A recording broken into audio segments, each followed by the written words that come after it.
SoundArt introduces an entirely new way to listen to music in your home.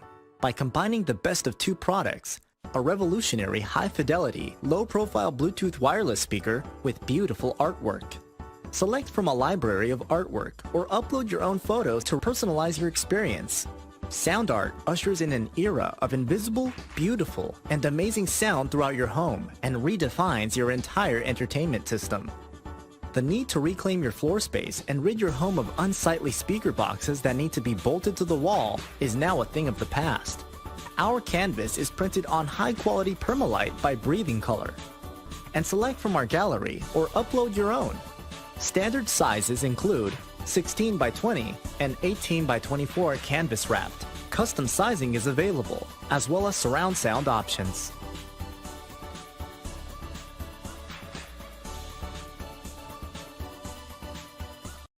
After months of quarantine, we're all interested in how we can become our best self. The team at Permanent Makeup and Cryo is here to help you get the flawless makeup look every day without the extra effort or time. When it comes to your appearance, you deserve the best care that money can buy.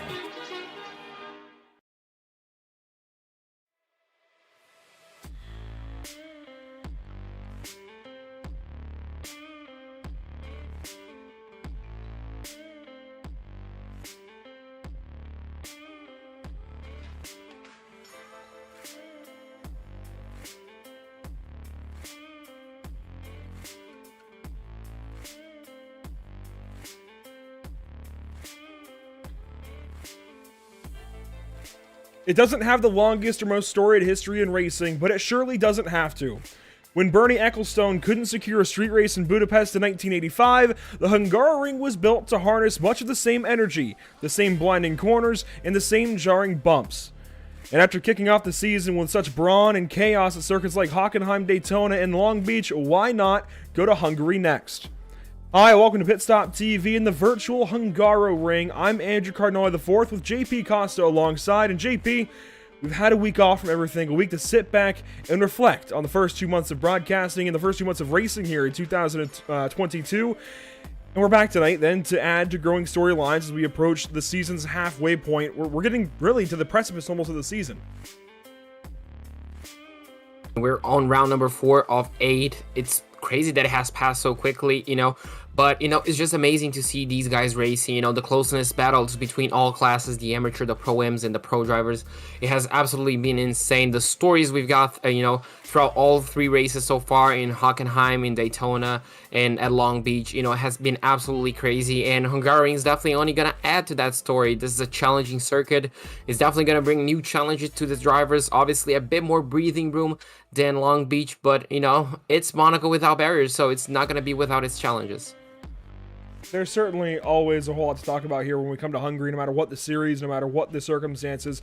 There's always storylines that I think take the forefront of many minds, and always storylines that are ready to be written. If you recall back to the GT3 race here last go-around, Bryce Rodriguez, Scott Reister, they had a big moment, and Matthew Dench was in all of that. We had a big flip in turn 2, lap 1 with GT3 cars here, so we'll see how things go today. Let's go trackside, get a look here at, of course, the virtual Hungaroring. I'm excited for this one. This feels like kind of the first proper circuit not named Hockenheimring, and I don't mean proper circuit in a bad way, because Daytona and Long Beach are fantastic racing courses, and I would happily broadcast a race either one any day. But when you think of tracks for Porsche Cup racing, I think Hungaroring fits that mold just a little bit better, which is weird because Hungaroring has always broken the mold for Formula One and motorsport worldwide. Of course, it was the first Formula One race east of the Iron Wall back in the 80s and in the Cold War. So it always has kind of broken the mold just a little bit. It's always been a little bit different, yet it feels like a return to a little bit of normalcy for us this season, the way things have gone. Yeah, absolutely, and it kind of a bit of a contrast as well. In F1, as you mentioned, it's kind of used as the breakaway point to, essentially stop the season, let the drivers rest. For us, is our return point. So the drivers will have more time.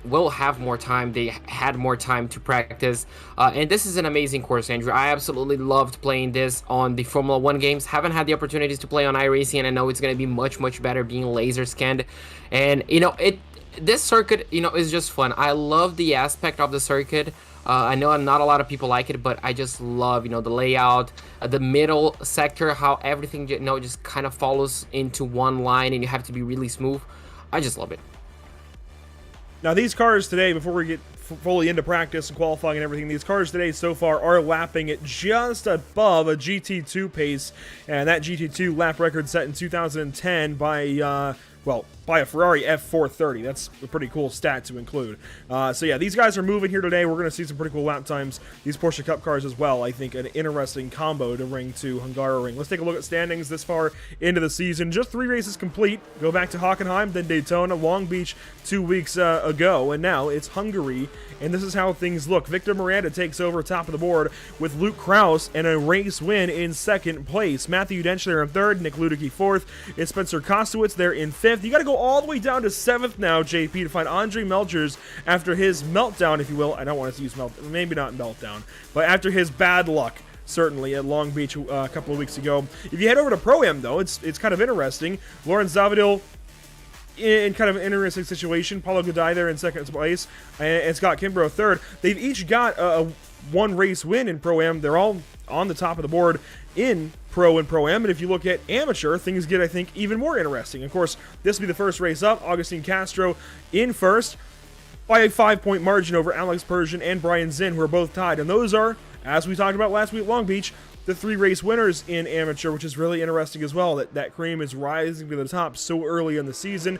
I think guys like Teague Ashburn and Max Tankerell certainly stand out to me. Diego Eda there even in 7th place. Aubrey Kundal, Bobby Flackman very good. Jay Shallington. Everybody in that top 10 feels like they should be in that top 10. And even as you look down to drivers like Ilya Speaker, Armando Bejeron, and even Joshua Benjamin, William Coffey, they've all been strong. Absolutely, everybody has been strong in. I guess the championship, especially in NARL, it just highlights, the consistency of the drivers. We mentioned, Andrew, time and time again, that consistency is the key. I guess it must be, the 3 words that we speak the most, at least we talk it about on each and every single broadcast, and the championship shows that. The top 3 drivers on the Amateur are the 3 drivers that have won. Teague Ashburn in 4th place, the first driver who hasn't won, but only 16 points behind. And we saw on the pro side that, even though Andre has won 2 races, his bad luck 2 weeks ago at Long Beach have dropped him all the way down to 7th place, 28 points behind a driver who has not won yet, only finished in 2nd place. So consistency for this driver is key, and you can definitely win a championship without winning races if you're just, always in the top 5, top 10, always guaranteeing, a good finishing position. And you can see just how hard it is to maintain that consistency. Go back a month ago today, and we opened the season at Hockenheim. Then it was to Daytona. So 2 draft battle racetracks, sure, but with a whole lot of differences in between. Long Beach doesn't fit the bill for any of these courses on the schedule. And I know we're getting into a little bit of normalcy here with Hungaroring and Spa next week, but Charlotte's going to break that mold all over again March 29th. Then it's Road Atlanta April 5th, and Red Bull Ring. That actually will be shifted to April 19th. That's actually something we got to change there from April 12th to April 19th for the Red Bull Ring to crown up this championship. So there's so little opportunity to get consistent and so little opportunity to settle in this schedule. I'm honestly surprised that we see any group of winners towards the top of the board, because I wouldn't be at all surprised to see the rest of the season go to where, somebody can win one week and be completely dead last the next. It wouldn't surprise me. Oh, absolutely not. It's just completely different racing courses. And I guess, just highlights the practice and the dedication that some of these drivers put in this league. Obviously, we talked, week in and week out with some of the winners. They mentioned they put, 20, 30 hours of practice, for these races. So it's just going to be amazing. And, I'm just really excited to see what these drivers are going to put us for at Hungaroring, because, this is a tricky course, Andrew. This is not a, as you mentioned, I guess you can call it a run in the mill. It's just not an easy course. It really isn't. Here's a look at Brian Long. If we want to find the practice leader so far today, well, that would be one Agustin Castro. And is that any surprise, honestly? No, it's not. As Agustin sits in the pit lane, there's a good look at his number 014 Porsche. John Kroom, 2nd place, currently in practice in car 45. May have just had a bit of an incident there. Diego Era in 3rd, Will Coffey 4th, and you got to go down to Todd Malik to find 5th place. And these are some tight margins as well. From Tankerell to Malik, 6th to 5th, it is 1/1000th of a second, and from Malik to Coffey for 5th to 4th, that is also 1/1000th of a second. These are tight margins already in practice, and it goes all the way down the board. The entire field within 3.5 seconds. Yeah, it's crazy. Obviously, practice times are going to differ. Some drivers are going to be running full fuel. Some drivers are going to be sandbagging a little bit, and others are just going to be straight up in qualifying pace. Obviously, it's going to be interesting, but, again, Drew, the gap between first and second, 2.5 tenths, and between first and third, 4.5 tenths, that's already a big gap, and that's going to be interesting to see if it holds out on qualifying. Now we're on board with Clarence Rosa, and we can kind of get an on board again of what Hungaroring is and how tricky it is to nail each and every single apex in each and every single lap around here. It's not easy, and this is still early in the lap. That's just through turns 2 and 3. This will work up to turn 4, and I think this is actually one of the hardest corners for me personally, trying to figure out exactly how fast I need to go here. The track almost falls away a little bit, and in an F1 car, in anything with a lot of downforce, it's not so bad.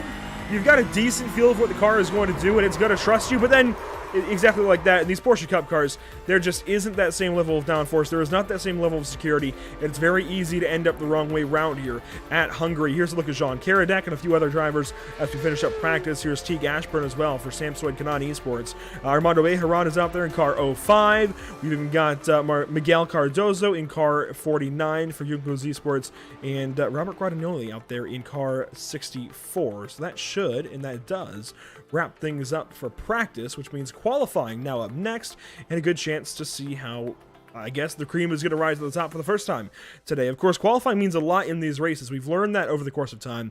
This is the first time where things really start to matter for the day. Yeah, absolutely. Now the drivers are going to have only a handful of laps, to complete, to absolutely nail it, because this can be, I guess, what it all matters. We saw last round 2 weeks ago what can happen if you're the championship leader and sometimes you don't get the best qualifying position or not where you used to be. So, the championship could really shift on, depending on the position that you start the race. So a lot of these drivers are going to be giving their absolute best, and I sure do hope they do. But yeah, it's going to be interesting to see how these cars are going to react being pushed to the absolute limit, and how the drivers will react as well. And Andrew, as you mentioned, turn 4, turn 5, and 6, this corner right here, it would be interesting to see if on race pace we're going to have a few slowdown penalties. Oh, off tracks are already the topic of conversation for most of these drivers out here. The Discord server filled up with topics, relating to off tracks and getting penalties and just trying to manage that throughout the race. A 15 incident limit might sound like a whole lot at a place like Daytona, where it's easy not to drop a wheel unless you're in the bus stop.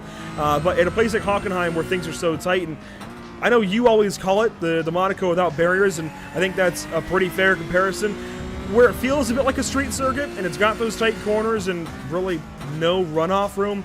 It's very, very easy to just dip a wheel off just like that for Dominic Jagot through turn 7, was it there, out of the chicane. So very, very easy to drop a wheel. Oh, absolutely. And as soon as you drop a wheel, especially on this middle sector right here, you're just going to be compromised throughout the whole sector up until the point you reach turn 13. And that's definitely not what any driver wants, just being compromised for the whole sector. But yeah, it's a challenge. It's the nature of Hockenheim, and I guess that's one of the reasons you either love or hate this circuit. Now you can see a few extra drivers starting off, and looks like just warming up the turns. Now here we have the number 79 of Alex Persian. Looks like he's coming out of turn 7. No, that's the middle sector already. Looks like he's coming into turn 13 to start up the third sector in the F1. Yes, he is. So, yeah, Andrew, this is, well, the last time he has to, essentially breathe, because at this moment in time, you just put on autopilot and you try to hit each and every single apex as hard as you can, as fast as you can, and hope the lap is good enough. And we always talk about it mostly with British sim racers. I think that's where it really ends up shining the most because of the multiple race sessions, but it's good to bring up here as well with the North American Racing League weather.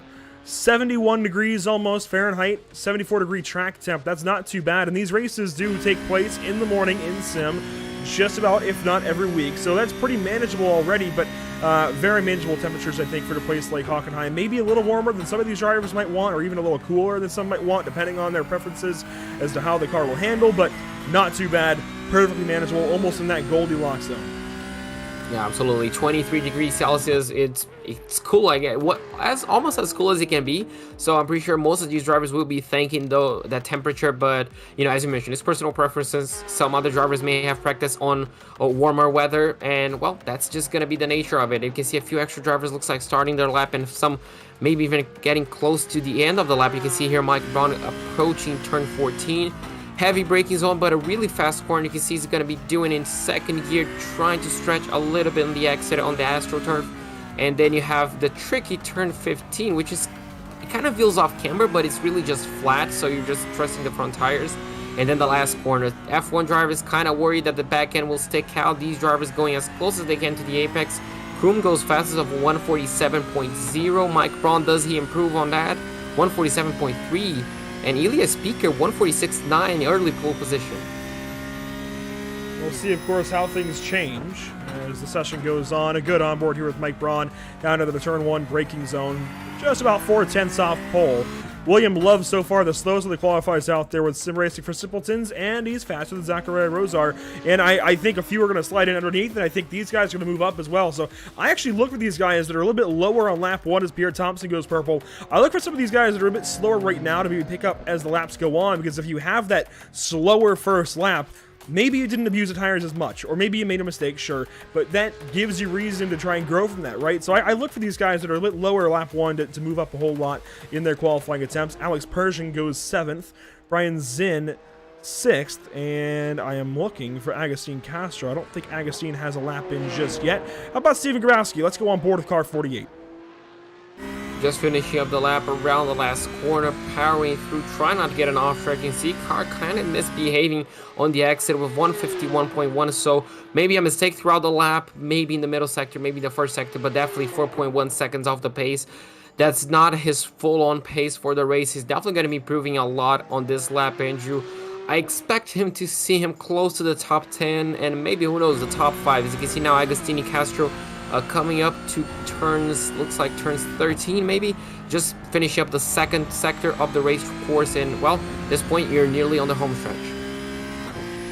We'll drop the nose of the braking zone in turn 12.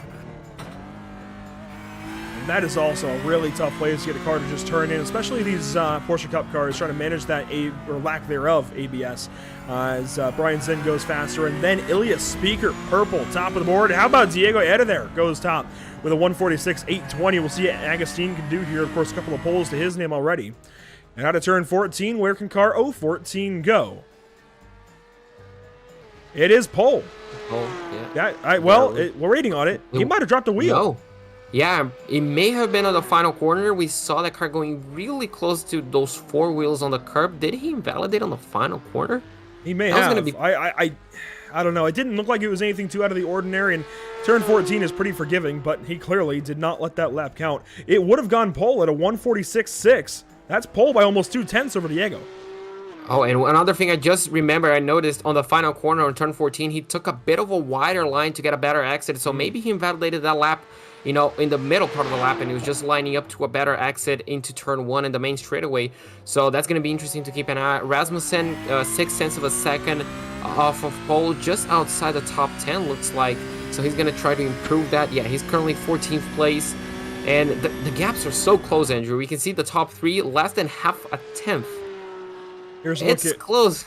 Oh, absolutely. It is very, very tight. And well, actually, Ilya Speaker, Brian Zinn, when they had their switchback of pole time, that was by just 3/1000ths of a second, which is, I mean, that's as close as you can get in a NASCAR finish, for example. I mean, that is nothing. Bobby Flack up to second in car 22. There's a couple of new drivers in this field, one of them being Eric Staropoli that we're watching in car 55.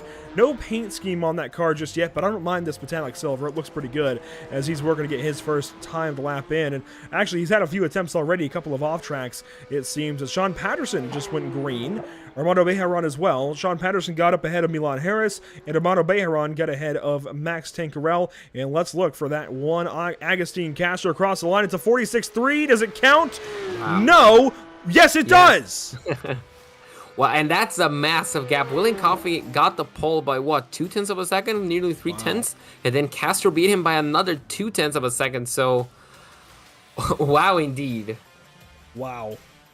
Yeah, you're right. That was a 3/10 gap for Will Coffey back to Agustin Castro. Now Will going to try a couple of standing starts, and Agustin goes up there and takes it by another couple of tenths. Alex Persian goes 12th.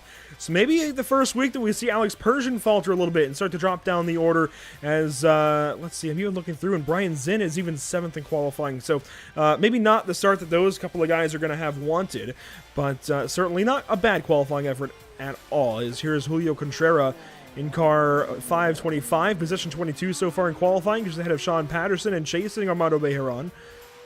Teague Ashburn is in 20th. Dan Willis has just gone green, a little bit faster there across the line for Maradness Esports, and that is position 25 then for car 127. And you can see a few extra cars finish up the qualifying efforts. You can see here Clarence Rosa trying to improve, only 2.4 seconds away from pole, so definitely still a bit of time to be found there. You can see a few of these curbs, Andrew, they're deadly on an F1 car. I wonder how these cars will react under, full tanks of fuel on these curbs, especially around this chicane. You can see a bit of sausage curb. I wonder if these cars can take up any damage by those sausage curbs. I don't think we'll see... we're certainly not going to see crazy suspension failures or anything like that. Toto's not going to be in the ear of anybody telling them to stay off the curb or anything like that. But it could certainly get these cars unsettled, which leads to crashes, and that leads to damage. I don't think we'll see any hubs explode or anything like that. We're not going to see anything crazy, but it's definitely a concern to stay out of some of the curbing. I think more so for the handling aspect here on iRacing. Sometimes those suspension components get built out of, the best military-grade steel you can find on the Senate. It seems like they don't really fail, but you do certainly want to stay off of them just so you don't crash yourself. As Clarence Rose is cutting it close here out of turn 14. Can he get a time in? No. No, he won't, unfortunately.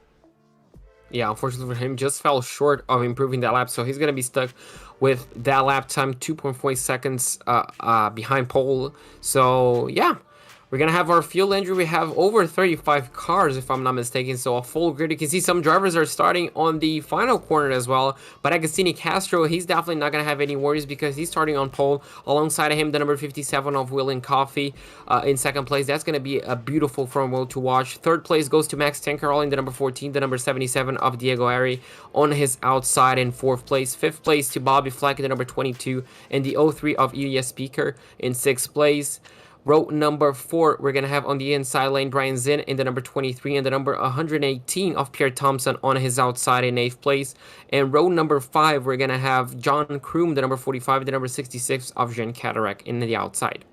Starting from position 11, you'll find Sim Racing for Simpletons' own Brian Long. Alex Persian will start from 12th. Starting 13th is Scott Angelo, car 168, with Aubrey Kundle in 14th. Todd Malik rolls off 15th today in car 150. Then it's Mike Braun starting from the 16th position. How about that for car 107? Dominic Turcotte rolls off 17th. It's Eric Starapoli starting from 18th in his first start with the series. Andrew Rasmussen starts from 19th in car 11. And it's Teague Ashburn starting 20th.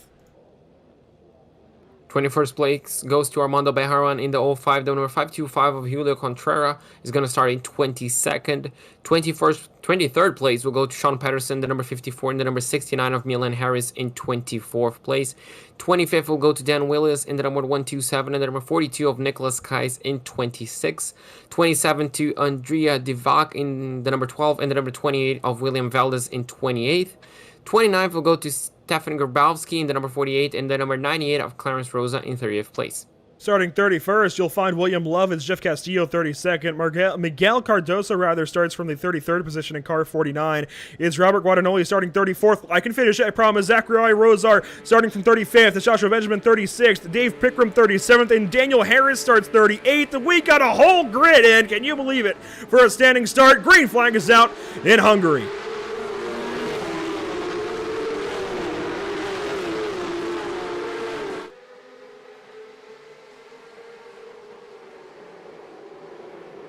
Oh, land rush to turn 1. I saw a couple of cars adjusting there mid-corner, trying to find the right line, trying to not hit the car out front as we rushed out to turn number 2. The elevation change here at Hungaroring, it's pretty interesting. It's a whole lot of fun to deal with, especially into the second corner. Cold tires, cold brakes, and a whole lot of cars to hit.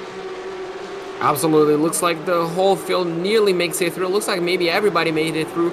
Now, obviously, the car that... Oh, I spoke too soon. We have a few cars spun around on the exit of turn 2. More contact. We saw a car in the air. We saw one car almost threading the needle.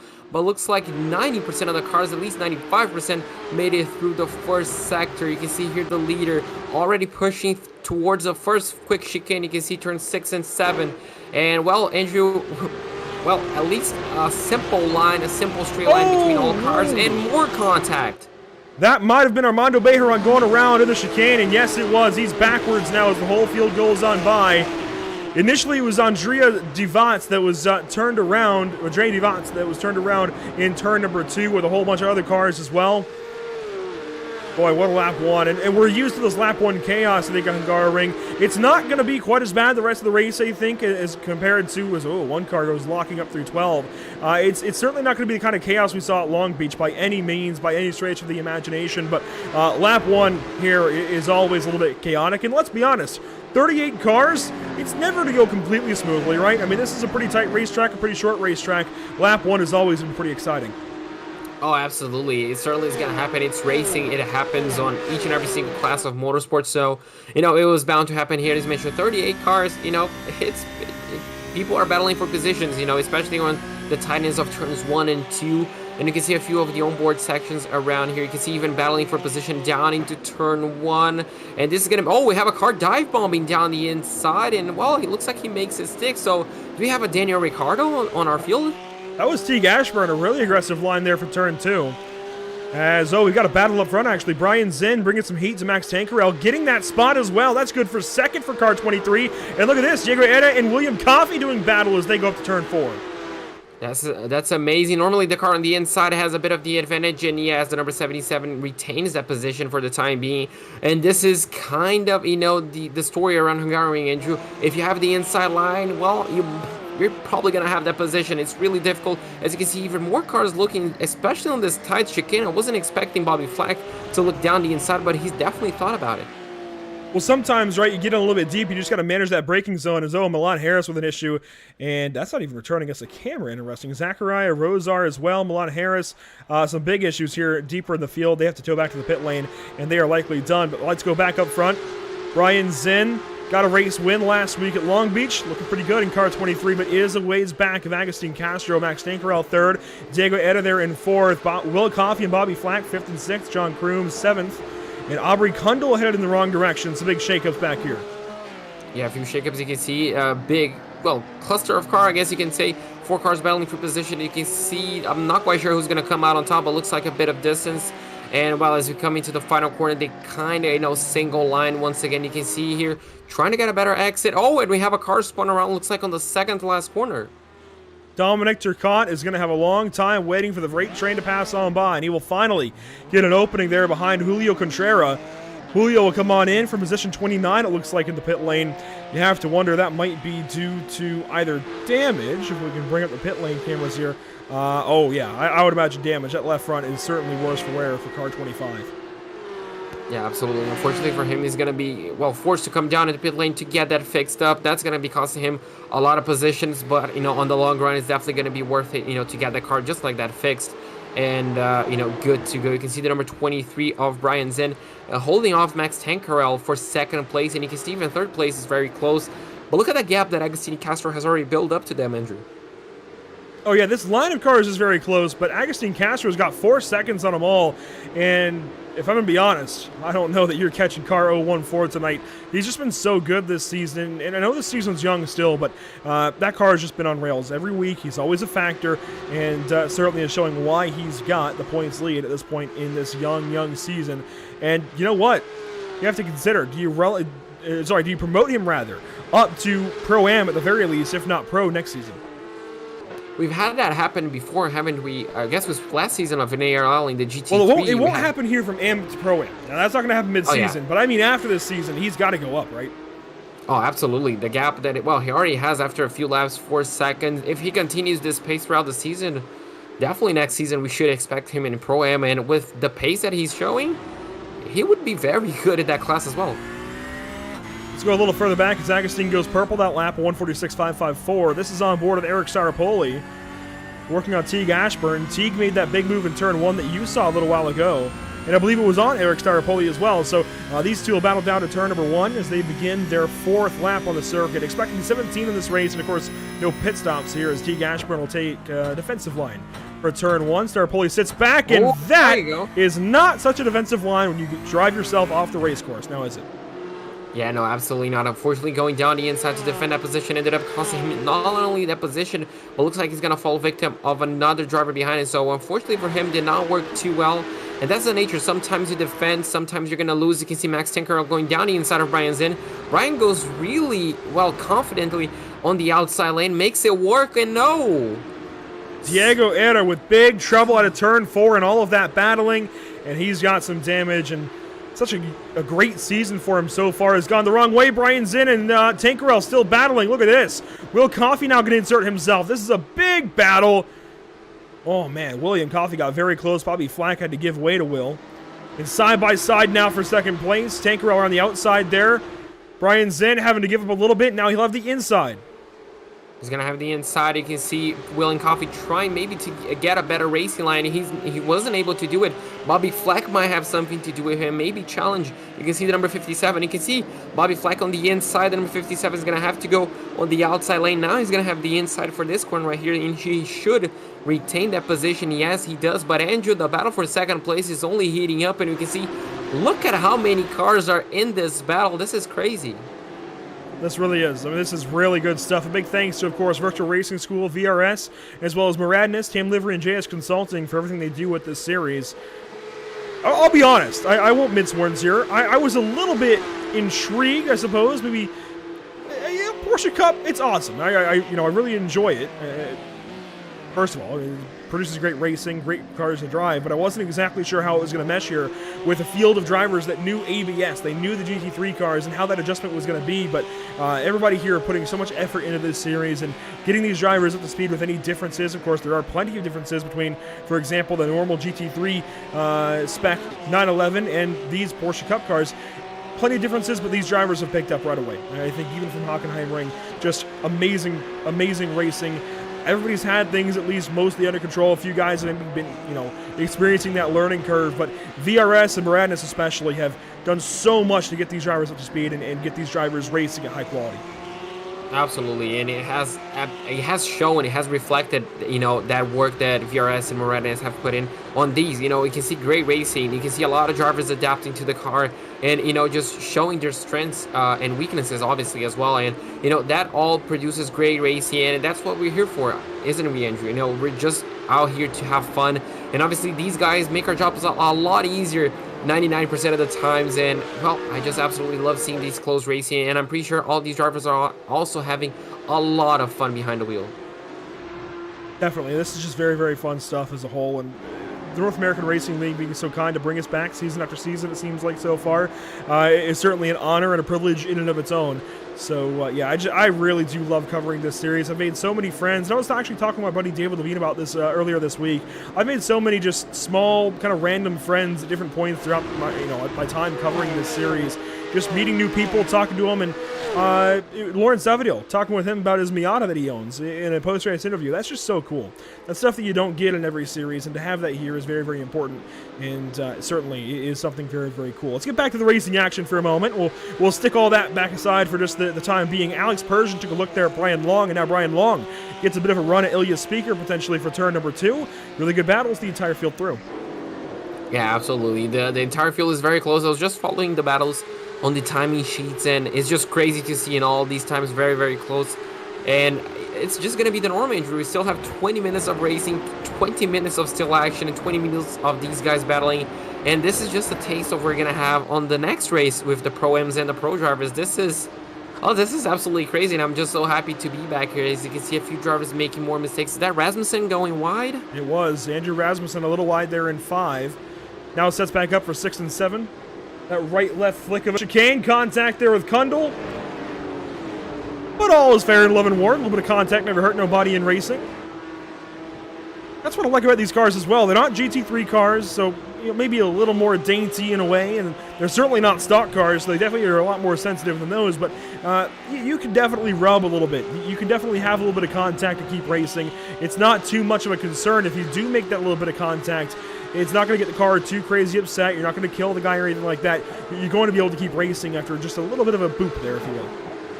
Yeah, and that, also helps the drivers, helps us, and it gives them a little bit of margin of error. Obviously, we saw Rasmussen making that small mistake on the chicane, and that ended up giving him a little bit of contact. If it was, maybe a Formula 1 car, that could have been raced over, but luckily for him, it wasn't.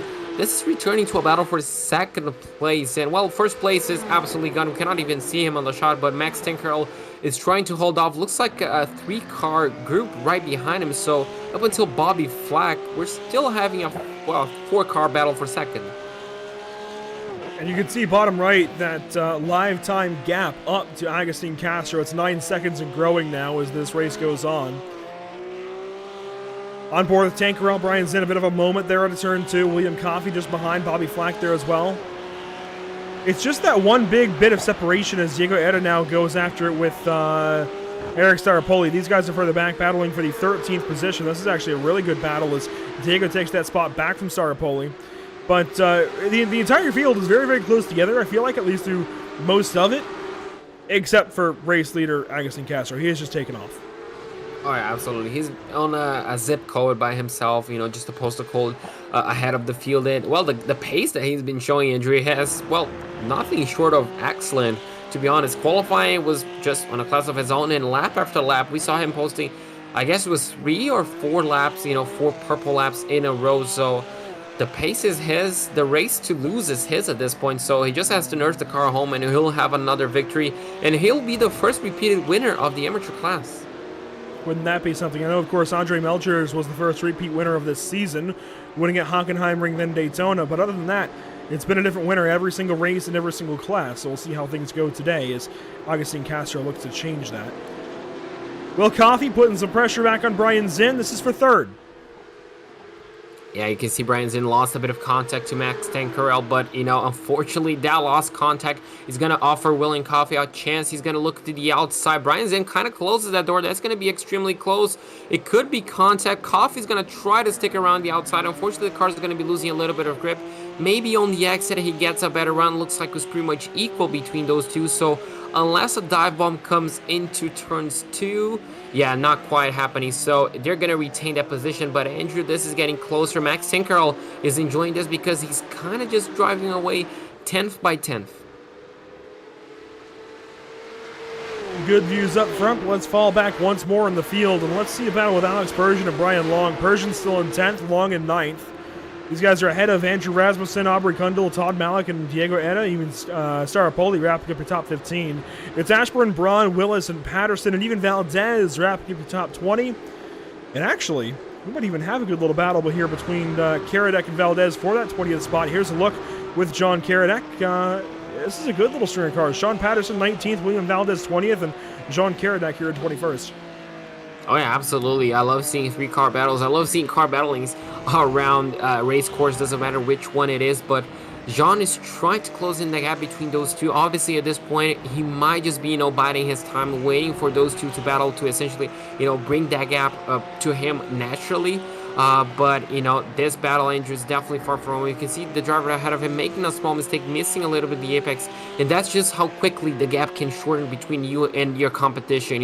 Just a small, a meter and a half away from the apex. That could cost you a lot as we have even more battles around here. You can see the number 127 just driving around the outside. And this is something I love, Andrew. Driving around the outside of someone always feels special. And they're still going to battle around the last corner.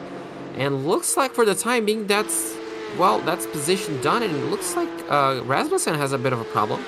Rasmussen off pace at a turn 14, going to give up some time and some positions. Drops down to 15th, and here comes Teague Ashburn looking for 16th. A challenge in the braking zone there. Can Ashburn get it? No, not just yet. Ashburn will have to try in a different corner. So position 16 then stays the same as, we might even have a challenge here from Dan Willis on Teague Ashburn. Willis got a good run out of turn 1. Side by side around the outside now there. And Sean Patterson with a problem. Oh, just on the outside of turn 1 looks like. So maybe a little bit of contact with him. He gets back rolling. Looks like maybe even more damage. He went really wide into turn 2. You can see even more battling up into turn 4. Rasmussen keeps that position for the time being. Goes a little bit wide. And Andrew, with 14 minutes to go, could some of these drivers start to worry about those instant points, those off tracks, those contacts?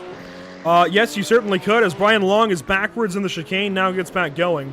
I think that really has been a concern from moment number 1 in this race, certainly from the drop of the green flag, but now it's getting more and more of an apparent concern for some of these drivers. Just little 1Xs, and this track is relatively forgiving, but also has FIA standard track limit rules. So you've got to be pretty careful. Absolutely, and if you're not, we're going to see drivers going through the pit lane, which is really going to kill their race, especially on how close the whole field is. But, you know, I'm pretty sure most of you drivers are going to be very, very careful with those incident points. As you can see, even more battles on the last corner. A bit of distance between these two drivers, but, oh, Andrew, 13 minutes. I'm kind of running out of breath. 2 weeks out kind of takes a toll on us. And these are two that we've not really talked about yet today. Ilya Speaker in car 03 in position number 7, and Scott Angelo in car 168 in position number 8. Ilya a bit deep there into turn 1. Can Scott take advantage? Certainly going to give it a shot. And they will go side by side down to turn number 2 this time, just ahead of Alex Persian, who is now at a 9th position. Aubrey Kundal taking over 10th. And a lock up there, certainly from Ilya Speaker, and problems for Will Coffey now, under fire from Bobby Flack. This is a good little battle just ahead of these guys. Yeah, Bobby Flack is going to have the inside to turn 4. He should get that position unless William Coffey really battles. This kind of reminds me of Fernando Alonso and Lewis Hamilton on the last Hungarian Grand Prix, but looks like William Coffey unfortunately lost 4th place, almost lost 5th place as well to Kroom right behind him. So William, unfortunately, after putting in attack for 3rd place, unfortunately lost that position, and that's just the nature of racing. Sometimes you attack, sometimes you have to defend. So right now he needs to put those shoes back on attack mode and try and get that 4th place back from Bobby Flack. And I know we feel the vice grip of one car off. We feel the vice grip of the finish looming for these guys, and certainly starting to get a little bit tighter as moments go by, but there's still a lot of racing left. 12 minutes and change, as you can see Miguel Cardozo in the grass there in turn 11. 12 minutes and change. There's still a lot that's going to change in this race. A lot is going to turn over on its head, and these battles are certainly short from over. These tires are going to continue to wear out, certainly, and mistakes like this are going to impact drivers' days, and certainly could impact other drivers' days, even if it is a single car impact. Here for Miguel Cardozo, he could have an incident later on, or could have, spun and involved somebody. So even the smallest of things will have big impacts on this race in these last 10 minutes or so. Oh, absolutely. And I wonder what kind of incident Miguel had to make his car so damaged. His car was scrapping, as we saw on the straightaway. So definitely a big hit to maybe a wall. Definitely hurt his race. As you can see, another number 79 of Alex Persian, trying to get close to Scott Angelo right ahead of him down into turn 2, looking down the inside. Unfortunately, not too close. As you can see, just getting closer and closer. Now the onboard camera of Angelo's car right behind me, you can see just how close Persian got to him. And that's the nature. Persian is on 9th place, Andrew, so definitely not the race we kind of expected from him. No, I would have expected car 79 to be much higher in the field. Now, it makes sense for Zinn to be 3rd. I think that's pretty normal. Feels about right. He's been top 3 so far this season, but I would have expected much more out of Alex Persian today, so certainly I think a misstep for him there as we watch this battle for the 8th position. Aubrey Kundal there in 10th, joining in on the fun. 3 cars at a line.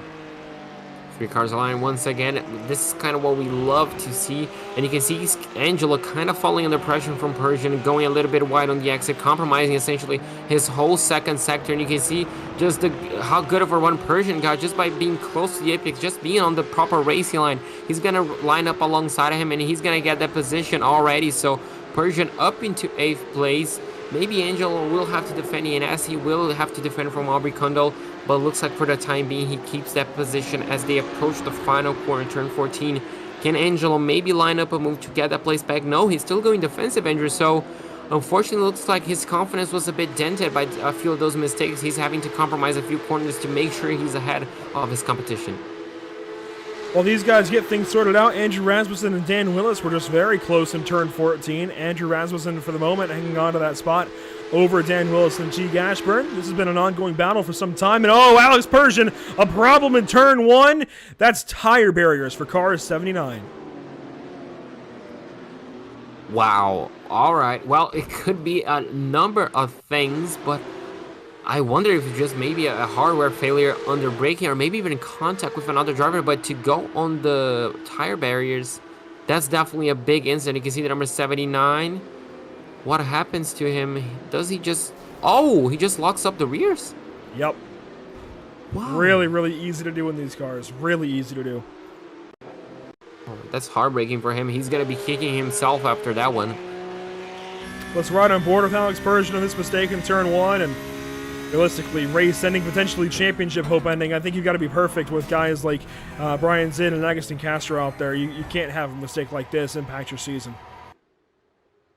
Oh, absolutely not. Those self-inflicted wounds, they're gonna, well, as you mentioned, hurt not only your race, but your season as well as a whole. We talked about how precious consistency is on a championship, and mistakes like that definitely won't happen. As number 57, William Coffey, again making a few mistakes, so he lost 4th place. He lost a bit of contact to Bobby Flacken, falling under big pressure from Kroom here, Andrew. So a bit of more mistakes than kind of what I expected from William Coffey. Yeah, John Groom certainly putting the pressure on, and Will, I think, was really good in the early going. He's made up a lot of spots, made up a lot of time, but has now started to fall back on the wayside. Is that Ilya Speaker? Who is that is slow on the inside of the track? I'm not entirely certain. Oh, look at this. A pit stop for Andrew Rasmussen, and if I'm being honest, JP, that's got to feel like it's a pass-through for incidents. Yeah, me too. I was just going to mention that. Unfortunately, it looks like we're going to have the first victim of instant limits. I doubt he's going to be coming in. That car looks absolutely in pristine condition. So, yeah, just driving through. That's, how easy it is. And with still 7 minutes to go, Andrew, this could just be the first victim. We still have plenty of laps to, well, for drivers to make mistakes, just go wide or even make contact to have more penalties like this. And that's 16 seconds that he was slow in the pit lane at a much lower pace. As here's the side-by-side in turn 2 with it looks like Karadek and Valdez. Karadek taking the spot for now for Duck Hawk Racing, but that was 16 and change for Andrew Rasmussen in the pit lane, and that's negating pit in and pit out time to decelerate and accelerate. So big impact there for his race, and he drops all the way down from 15th spot to 19th spot. That doesn't sound like a whole lot at first, but that's a lot of real estate to have lost right there, as this is a great battle for the 17th position. Yeah, absolutely. Jean Kaderek, unfortunately, looks like he made a small mistake into turn 5, and unfortunately, he's going to be losing the position he just gained. So, work undone by himself, and he's going to have to line up that move once again to try and get that position back. And that's your nature. Oh, and that's going really wide, Andrew, so we can kind of see the spots where drivers might be taking those instant points. So on board with John Karadek. One of the best battles, if not the best battle on the racetrack, at least once they are, or when they are side by side. I say that, and Staropoli might give it a run for his money here, as Staropoli defends from a lapped car, it looks like, but is chasing Diego Eda. This could be good if Staropoli continues to work his way up through the field. And we're looking through, and Rosar and Pickram actually might be close. This is for position 25 on the racetrack. Rosar, car 199, and Pickram, car 420. Yeah, this is a good battle as they're approaching the final 2 corners. You can see on board with the number 199, just a few tenths of a second. Well, I say a few tenths of a second, 7 tenths of a second behind Pickram. But, that gap is just really easy to make. You can see on the final corner, drivers taking a bit of a wider line. I guess Zachariah was kind of expecting, those front tires to grip a little bit more to get close to the apex by the end of the corner to essentially get a cutback line on the racetrack. But unfortunately for him, looks like tire are being maybe a point of consideration, Andrew, as well. As, 30 minutes in, 25 minutes in, those tires might be losing a little bit of their grip by the end of the race. Let's go now to Scott Angelo, position number 9. Just lost his spot to Aubrey Kundal. Ilya Speaker in 7th, John Kroom in 6th. Things have held mostly steady around this bunch, but that position was just gained by cars 653 and Aubrey Kundal. Very nice race so far out of Aubrey. Had a really good run at Hockenheim as well. Talked a lot about Aubrey. And certainly a good start to the season. If we look further back in the field, there is one battle that comes right back to mind. It's Rosar and Pickram. They're close once again. This is out of turn 5, headed to 6 and 7. That right-left chicane. Rosar sits just a back a ways and gets some nice ground made up in the chicane, but now right on his tail for turn 8. And this is a very follow-the-leader section of racetrack, isn't it, JP? Oh, absolutely. Unfortunately, on this part of the racetrack, it's really difficult to get essentially a good run. And if you do, most likely you're going to be lining up for that corner as Teague Ashburn. He's going to be making a mistake. And that looks like on the exit of maybe turn 11. No, that's on the final corner. That's on the exit of turn 13. So a big mistake for him. Looks like not enough damage for him to consider coming down into the pit lane. So unfortunately for Ashburn, that's going to be a costly mistake. Looks like he just rejoins ahead of Rasmussen. From that battle that we saw Ashburn in with Willis and Braun up there on 15th. It's all the way down there battling for 18th now with Rasmussen. So pretty much the same fate as car 11. Very, very similar there. A mistake that drops them all the way down to about the top 20 cutoff. And that is something you can't have happen in a series like this where things are so fast-paced and the season's going to go by so quickly. Staropoli still 12th, trying to hang on to Diego Eda and potentially make that pass as we get inside of 4 minutes to go, almost down to 3.5 minutes to go. JP, what corner on this racetrack does it feel like it's the best passing opportunity? Is it turn 1 or somewhere else?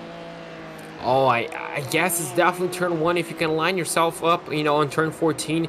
That can definitely be a good passing zone, but also turns 12, getting a good line and forcing your opponent to essentially, yield and lose a bit of time, especially on these S's just around here. You get a good enough run, maybe you can line yourself up for turns 12, so those two are definitely interesting spot. But Andrew, if you can force the driver ahead of you to make a mistake, any corner is going to be an overtaking spot.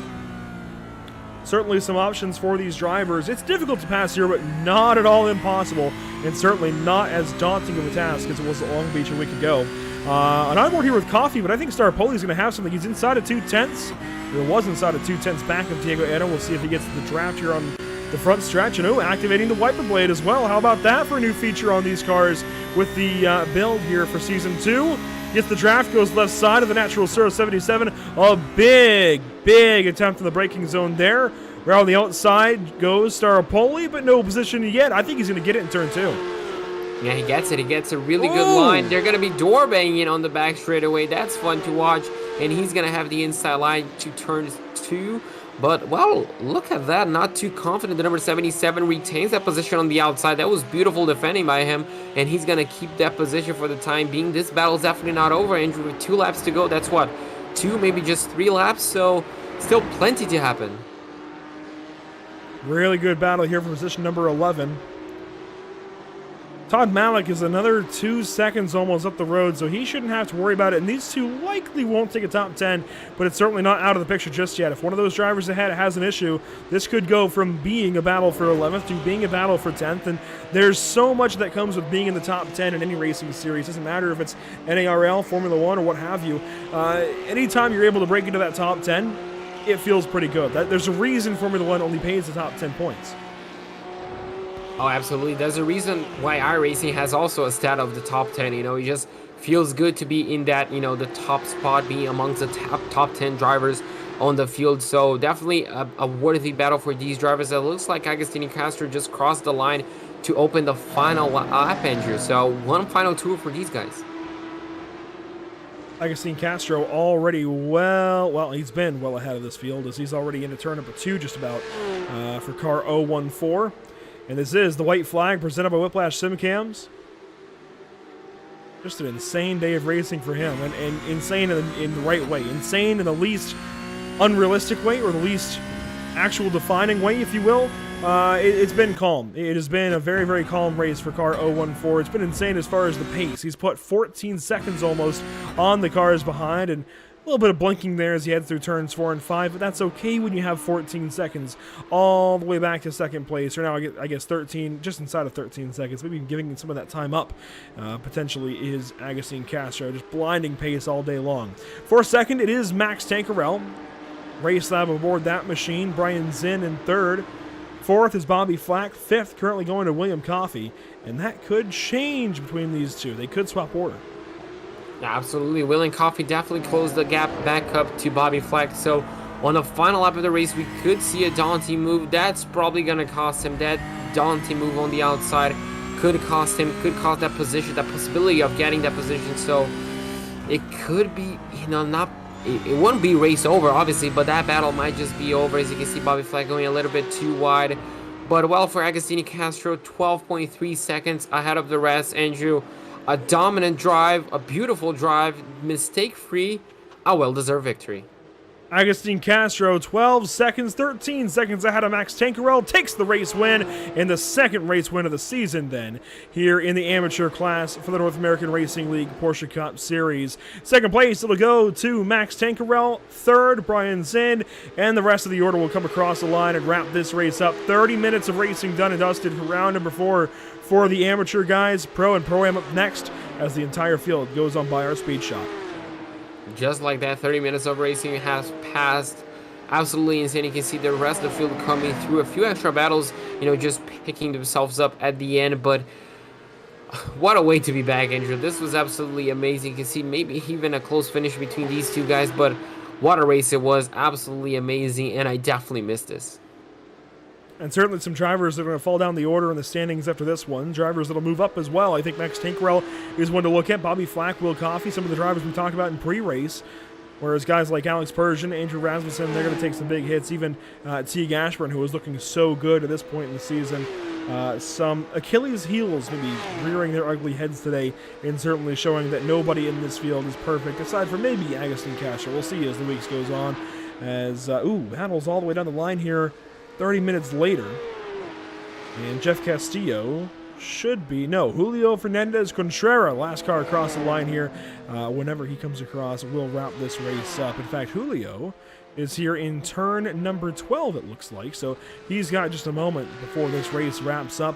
And once he's able to do so, we will go through our unofficial race results. But JP, how about that? Agustin Castro, the first driver to take 2 checkered flags here in amateur competition. Oh, definitely setting the bar, and definitely he's going to put a target on his back, at least for us next week. We're definitely going to keep an eye out for him, on qualifying pace and obviously on race pace next week. So the number 14 has a lot of practice to put in, because definitely he's going to be elevating the rest of the field for next week. So a dominant drive this week. Next week, well, the bar is set. So 38 drivers took to the track for 30 minutes. Let's take a look at your unofficial race results, at least as they stand now. Agustin Castro, a big W in Hungary, going to certainly add to that point total and add to the points lead after this one. Max Tankerell takes second place, Brian Zinn third, it's Bobby Flack in fourth, Will Coffey fifth, John Kroom there sixth place, Ilya Speaker, how about that? Seventh place, Aubrey Kundal at eighth, Scott Angelo ninth, and Todd Malik 10th. And I'd love to kind of go into more detail about these races, but they've all just been good. They were all just really good drivers out there today. I think had things in order. Just a safe top 10. Absolutely, and it was safe throughout the top 20 as well. Diego Herrera is going to finish in 11th place, ahead of Eric Staropoli in 12th, Brian Long in 13th, ahead of Dan Williams, Mike Braun in 15th, William Valdez, John Kotarek in 17th, Teague Ashburn in 18th, obviously a bit of a mistake for him, Clarence Rosa in 19th, and William Love in 20th place.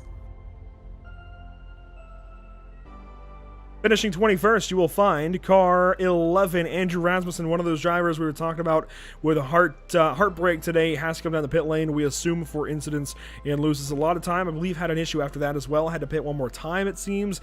Goes down to 21st spot. Zachariah Rosar, 22nd. Had some pretty good battles there towards the end. Sean Patterson, 23rd. Pierre Thompson, 24th. Armando Bejaran, Dominic Turcotte, Dave Pickram, Nicholas Sykes, Jeff Castillo, and Julio Fernandez Contreras round out your top 30. Really good races. 31st place we go to Joshua Benjamin, 32nd place of Andrija Divac, 33rd place for Milan Harris. Robert Guardinoli is going to finish in 34th. Alex Spurgeon in 35th place, a bit of a mistake for him on the final laps of the race. Stefan Grabowski in 36th place, 7 laps down. Mikel Angel Cardoso in 37th, and Daniel Harris in 38th. A few of those drivers that had incidents throughout the race. And it does seem as though we will not have a winner's interview here with Agustin Castro, but certainly congratulations in order for driver 014.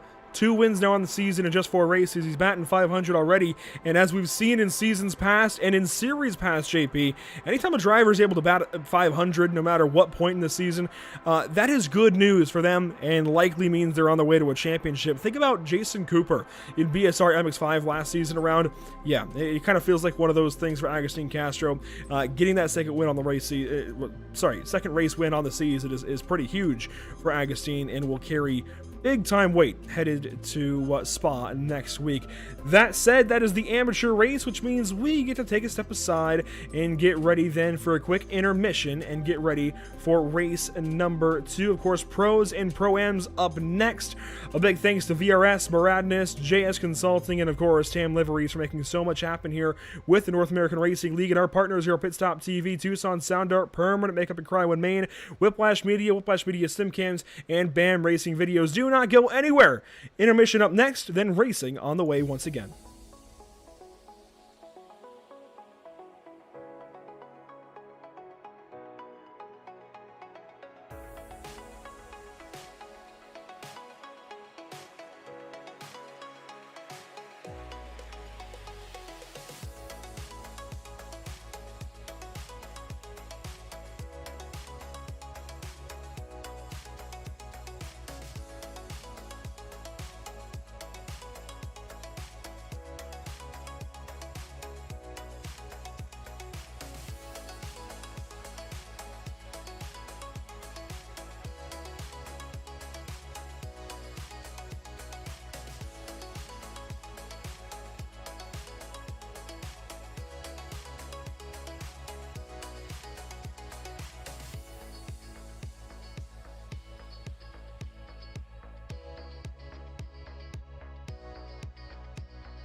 You found yourself trying to hide your joy because you're unhappy with your teeth? Your smile is the first feature noticed in an interview, on a date, or in family photos. We want you to be able to shine bright as your best self, and our teeth whitening system is the perfect step toward restoring your confidence.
Welcome back to the virtual Hungaroring. Race 1 of the day, the amateur race. Done and dusted, out of the way, which means we have pros and pro-ams up next.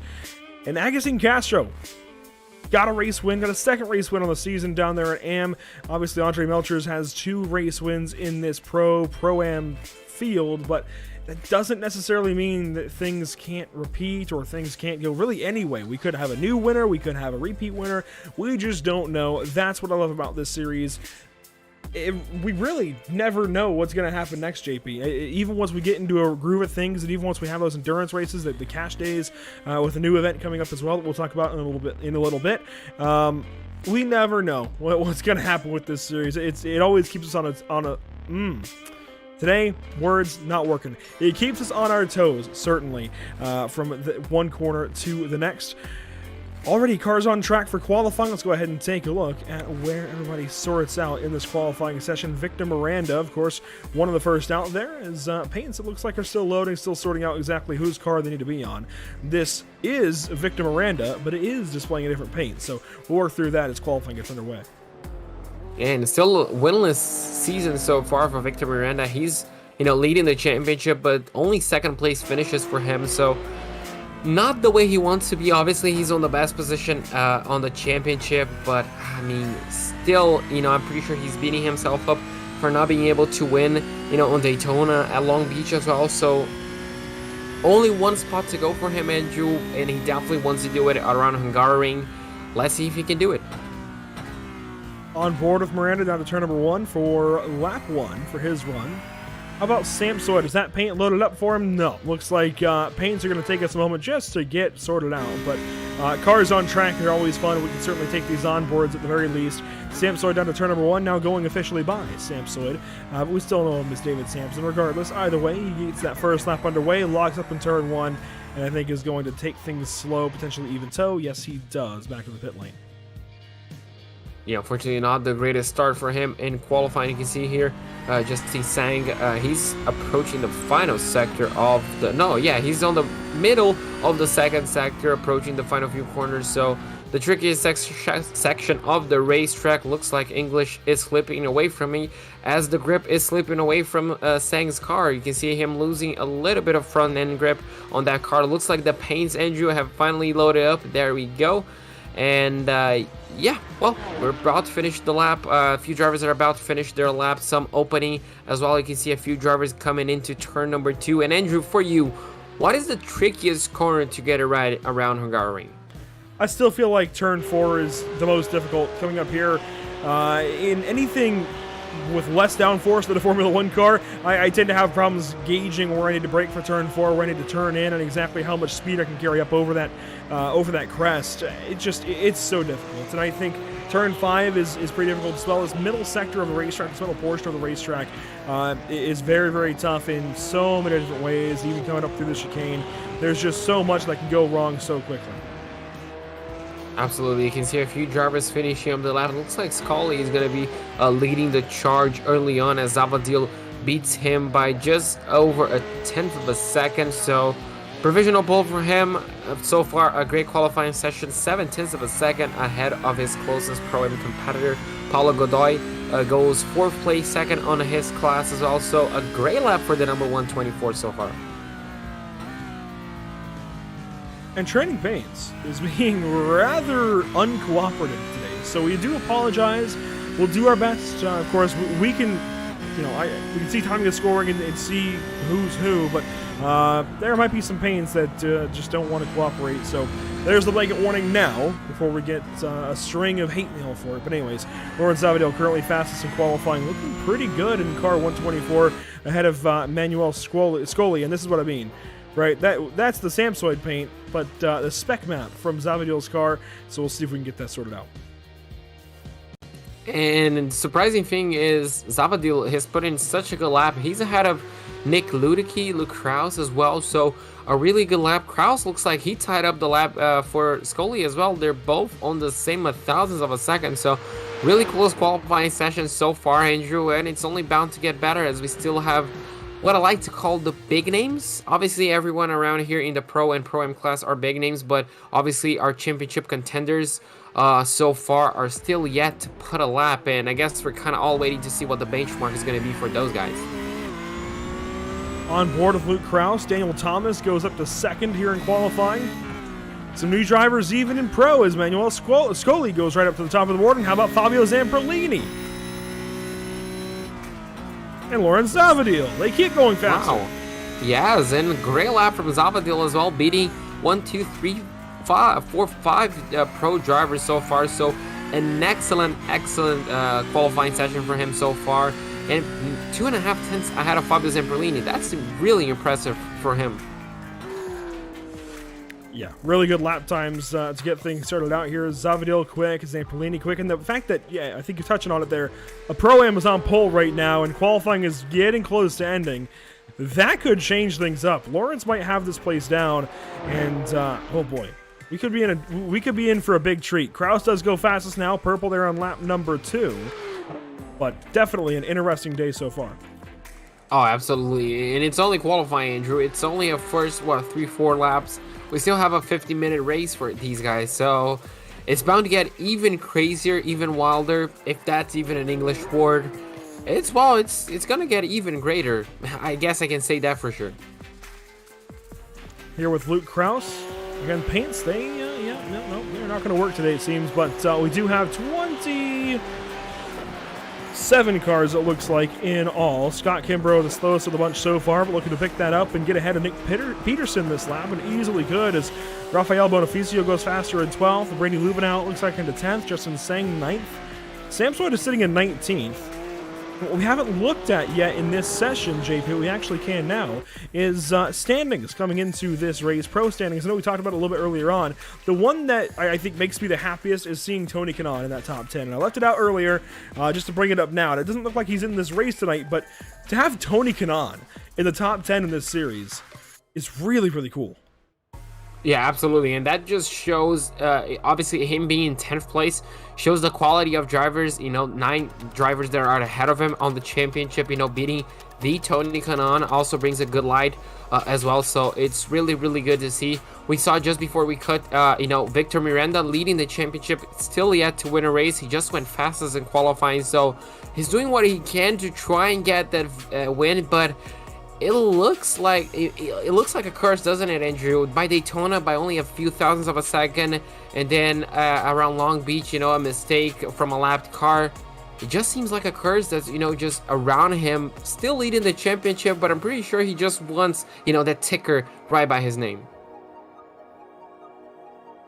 Well, with a great day of racing like we've had so far, obviously the amateur race was hectic on lap 1, lap 2 even.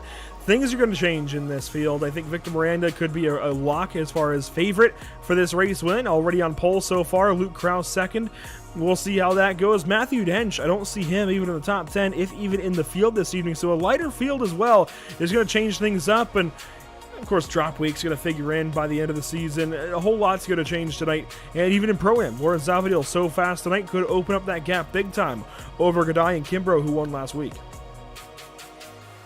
Absolutely. The Pro-Am side of things is also very, very close. And we only have 7 points dividing the top 2. And obviously a 22-point gap between Paulo and Scott Kimbrough. So, a big gap for second and third place. And obviously it ties right back up again between third, and you can kind of say all the way down into 10th place. But obviously these guys, having roller coasters, just weeks, it could definitely change the championship. And as you mentioned, Andrew, it still drops weeks to be applied, and still 4 more races.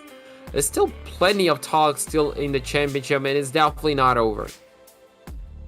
And I see these very close margins throughout the entire field. I mean, I know Kimbrough is fresh off of a race win at Long Beach, but from Kimbrough all the way down to Joshua Lewis and Pro-Am is only 18 points. You've got Sedlak and Peterson who are tied. Torquillo only a couple of points ahead of each of those. Things are very, very tight, and even in Pro, Sam Soyd and Kanaan are only 2 points apart. Melchers and Lubenow, 2 very different seasons to this point. They are only 7 points apart, and Melchers is only 1 point behind Spencer Marsh. That's March. Interesting. Anyway, Spencer Marsh there in position number 6. So a lot's going to get figured out in this race. A lot's going to change, certainly. We will take a step aside as we have this quick warm-up, this opportunity to hopefully get paints working. That seems like that's what the task is going to be here before we get racing for 50 minutes with a pit stop in between. A lot's going to happen tonight. A lot's going to change tonight. A lot to watch for. A lot of reasons to keep with us here at PitStopTV. We certainly hope you do so. Until then, well, we're going to take a step aside for just one moment.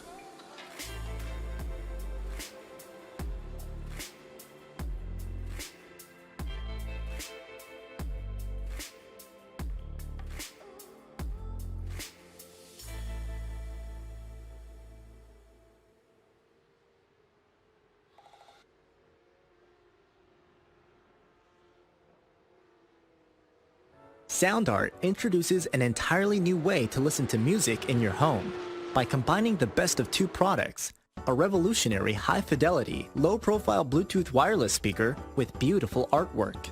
Select from a library of artwork or upload your own photos to personalize your experience.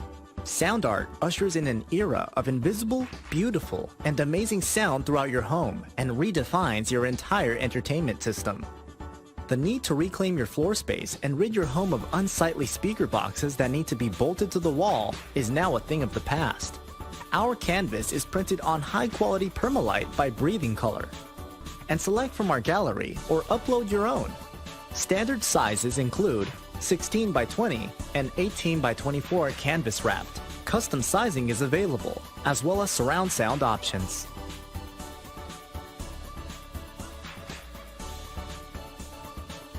After months of quarantine, we're all interested in how we can become our best self. The team at Permanent Makeup and Cryo is here to help you get the flawless makeup look every day without the extra effort or time. When it comes to your appearance, you deserve the best care that money can buy.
Welcome back to the virtual Hungaroring.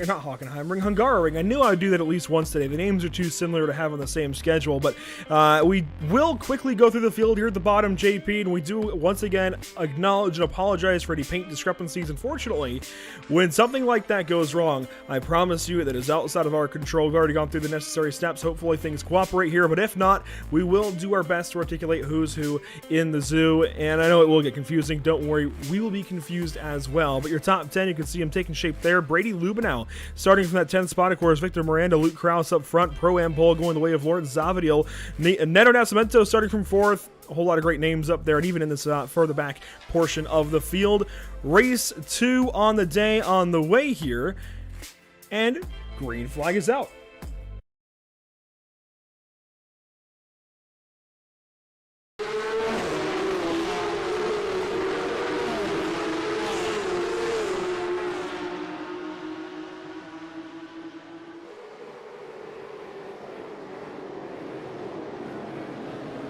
Already one car off, one car spinning, and it's Victor Miranda out on the outside of turn number 1. Well, we saw him being aggressive straight from the get-go. He went to that inside line, a bit of contact maybe with Luke Krause. Unfortunately, sent him spinning. And while from the lead, he drops all the way down to last place. And Andrew, that dream of the first victory comes, well, pretty much is over by the end of lap 1. Still plenty of racing left. Is that him again? No, that's Nicholas Michel, unfortunately spinning around in the exit of turn 3. Luke Krause still leads though, and you can see the rest of the field kind of falling back into that single file. And through the quick right-left chicane we go, Andrew, and that's pretty much halfway through the lap number 1 and even more contact. Massive crashing here in the chicane the first time through. A lot of contact. One car parked on the apex of turn 7. And drivers involved in that going to include Nick Ludicky. It looks like he's already towed back to the pit lane. Daniel Thomas as well, I think, was that car stopped potentially. A lot of big issues the first lap out. We've come to expect it at the Hungaroring. Look at this, though. The top 3, they squared away. We've got Krause out front. It's Nascimento second. Zavadiel in third. Lubinow in 4th spot. And Godai in 5th. How about that for lap 1? It's Samswood battling with Andre Melchers now. Samswood giving that spot up. Maybe just, acknowledging that it's just the beginning of the race, still 48 minutes to go, plenty of time still to go racing, plenty of laps, so maybe just allow some of those drivers to, they're feeling more aggressive to just get on with their race and just finish your race. And as you mentioned, Andrew, Luke Krause from Neto Nascimento, and, well, Zavadiel in 3rd place, an excellent race for him, race start, so, well, a lot to talk about already in lap number 1. Luke Krause feeling a little bit of pressure from the number 75 right behind him. So it's Krause, Nascimento, and Zavadiel up front. Lubinow looking good as well. As a crash with Ricabenet and Gibson. It looks like Reed Gibson gets back going, and that kind of adjustment on the wheel is not going to be easy. I saw a message from Mark Sedlak. Today is not going well all of a sudden. John Sedlak out in the chat in Discord a little while ago was saying that Reed Gibson was racing with just one arm, JP, and we've had drivers racing on iRacing through injuries before, but I don't think anybody has raced with a broken collarbone on PitStopTV before. That is pretty big for Reed Gibson, and hopefully he didn't tear anything up too bad there on the crash. Oh, absolutely. That's a big challenge to race with just one arm. Obviously, you have the difficulties of upshifting and downshifting. I'm pretty sure he remapped a few of those positions, but obviously in-car adjustments as well mid-race are going to be a big challenge. So, if he's racing and while he's competitive, I'm going to be rooting for him because that's a big challenge to have, especially on a field like this. You can see the top 3 still in position, and Andrew, I'm impressed. I know it's only lap 2, but Zavadiel, he has an excellent pace. He's keeping up with those guys up in the front. An excellent show for him, as you can see, even more battling from the back of the grid. Yeah, we saw this start to happen in qualifying and definitely took notice pretty quickly. Zavadiel on some kind of bender today. I really don't know what's going on with car 124, and it's in the best of ways. So fast is Lawrence, and he's won already at least. Yeah, he won a Pro-Am race already in classes. Andre Melchers is backwards at turn 14, and that rejoin. Whew, that was not kosher by any means, and he's going to pull off and go to the pit lane. It looks like potentially done for the day. Unfortunately for him, second race in a row that hasn't gone his way, and that was on the exit of the final corner, just starting his lap. And I'm not quite sure if that was a self-inflicted wound on the exit on the AstroTurf or a bit of contact. We're going to take a look exactly what happened. You can see he takes a bit of a wider line, cutting back in on the final part of the corner. Oh, just by himself. Oh, yep. That hurts. That hurts a lot. And then that rejoin, yeah, that was very, very dangerous. That was beyond dangerous there, that rejoin, but thankfully no further issue, and the rest of the field keeps on after it. Luke Kraus leading, it's Neto Nascimento second, and some great battles for the back. Samsoid at the heart of it all as he's got a great view. Oh boy, that was Victor Miranda right across his nose there. Spencer Marsh and Blake Scott as well. Victor Miranda is on an absolute charge. We saw him, going around the outside of that chicane. That's just, impressive to say the least. You can see even a big train of cars, Andrew. This is an amazing shot, something we haven't had the opportunity to say just yet, but, seeing all these Porsches, just going at it, I absolutely love it. I'm going to mention this week in and week out. It's just a great sight for anyone to see. Watching about the midfield of the field, really, as only 26 cars turned up today. Rafael Bonifacio in 11th. It's Bonifacio rather in the 11th spot. Blake Scott there in 12th. Spencer Marsh, then Victor Miranda as Neto Nascimento goes purple that lap, following Luke Kraus. John Sedlak is just behind these guys, as well as Nick Peterson, Aaron Law in the 19th spot, and Laui Santi in 20th. A lot of really good drivers in this kind of midfield area. In fact, let's go on board, as actually we'll wait for it here. Victor Miranda goes up the inside of car 74 of Marsh. Does he get the spot? Whoa, bit of a door bang. Marsh goes off the racetrack. That's one way to do it. That's one way. That's just racing. It happened even in F1. Well, Victor Miranda gets that position. You can see Marsh try to go around his outside. He's going to lock up the brakes. Samsword is going to go down. He is inside. But looks like the number 74 just going to hold off that position. Samsword trying to get a beautiful cutback line. He does, but he's going to be forced on the outside of turn 4. Can he stick it? Does he have the confidence to do it? Yielding probably the best choice there, Andrew, but well, a really good show of essentially just skill and racecraft from Samsoid, but unfortunately the number 74 loses a position and loses a bit of contact to Victor Miranda as well. That was patience there with Marsh and Samsoid. That's what we call that. Samsoid had every opportunity in the world to try and take that spot away in multiple corners and held himself back, didn't want to cause any issues. So certainly admirable there out of Samsoid in position number 15. Let's go a little further back.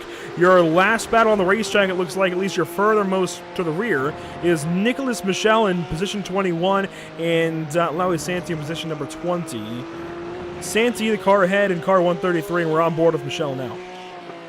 We're on board with him. You can see the final few corners of the racetrack. You can see a big train of cars, Andrew, and this is where sometimes it just gets difficult to overtake, especially on the main straightaway if you get the exact same exit. Just a lot of cars battling, all of them with the benefit of the tow, so it just becomes a bit difficult to make sure you get past. But you can see this is a strategy. You go a bit wider on the entry to essentially just go tighter on the exit, and that sometimes helps you on the exit to get a much better essentially exit speed than a competition ahead. But unfortunately it did not work this time, and they're gonna hold position at least until the braking zone of turn number 1. But yeah, this battle right here is definitely far from over. As you can see, plenty of cars battling for positions.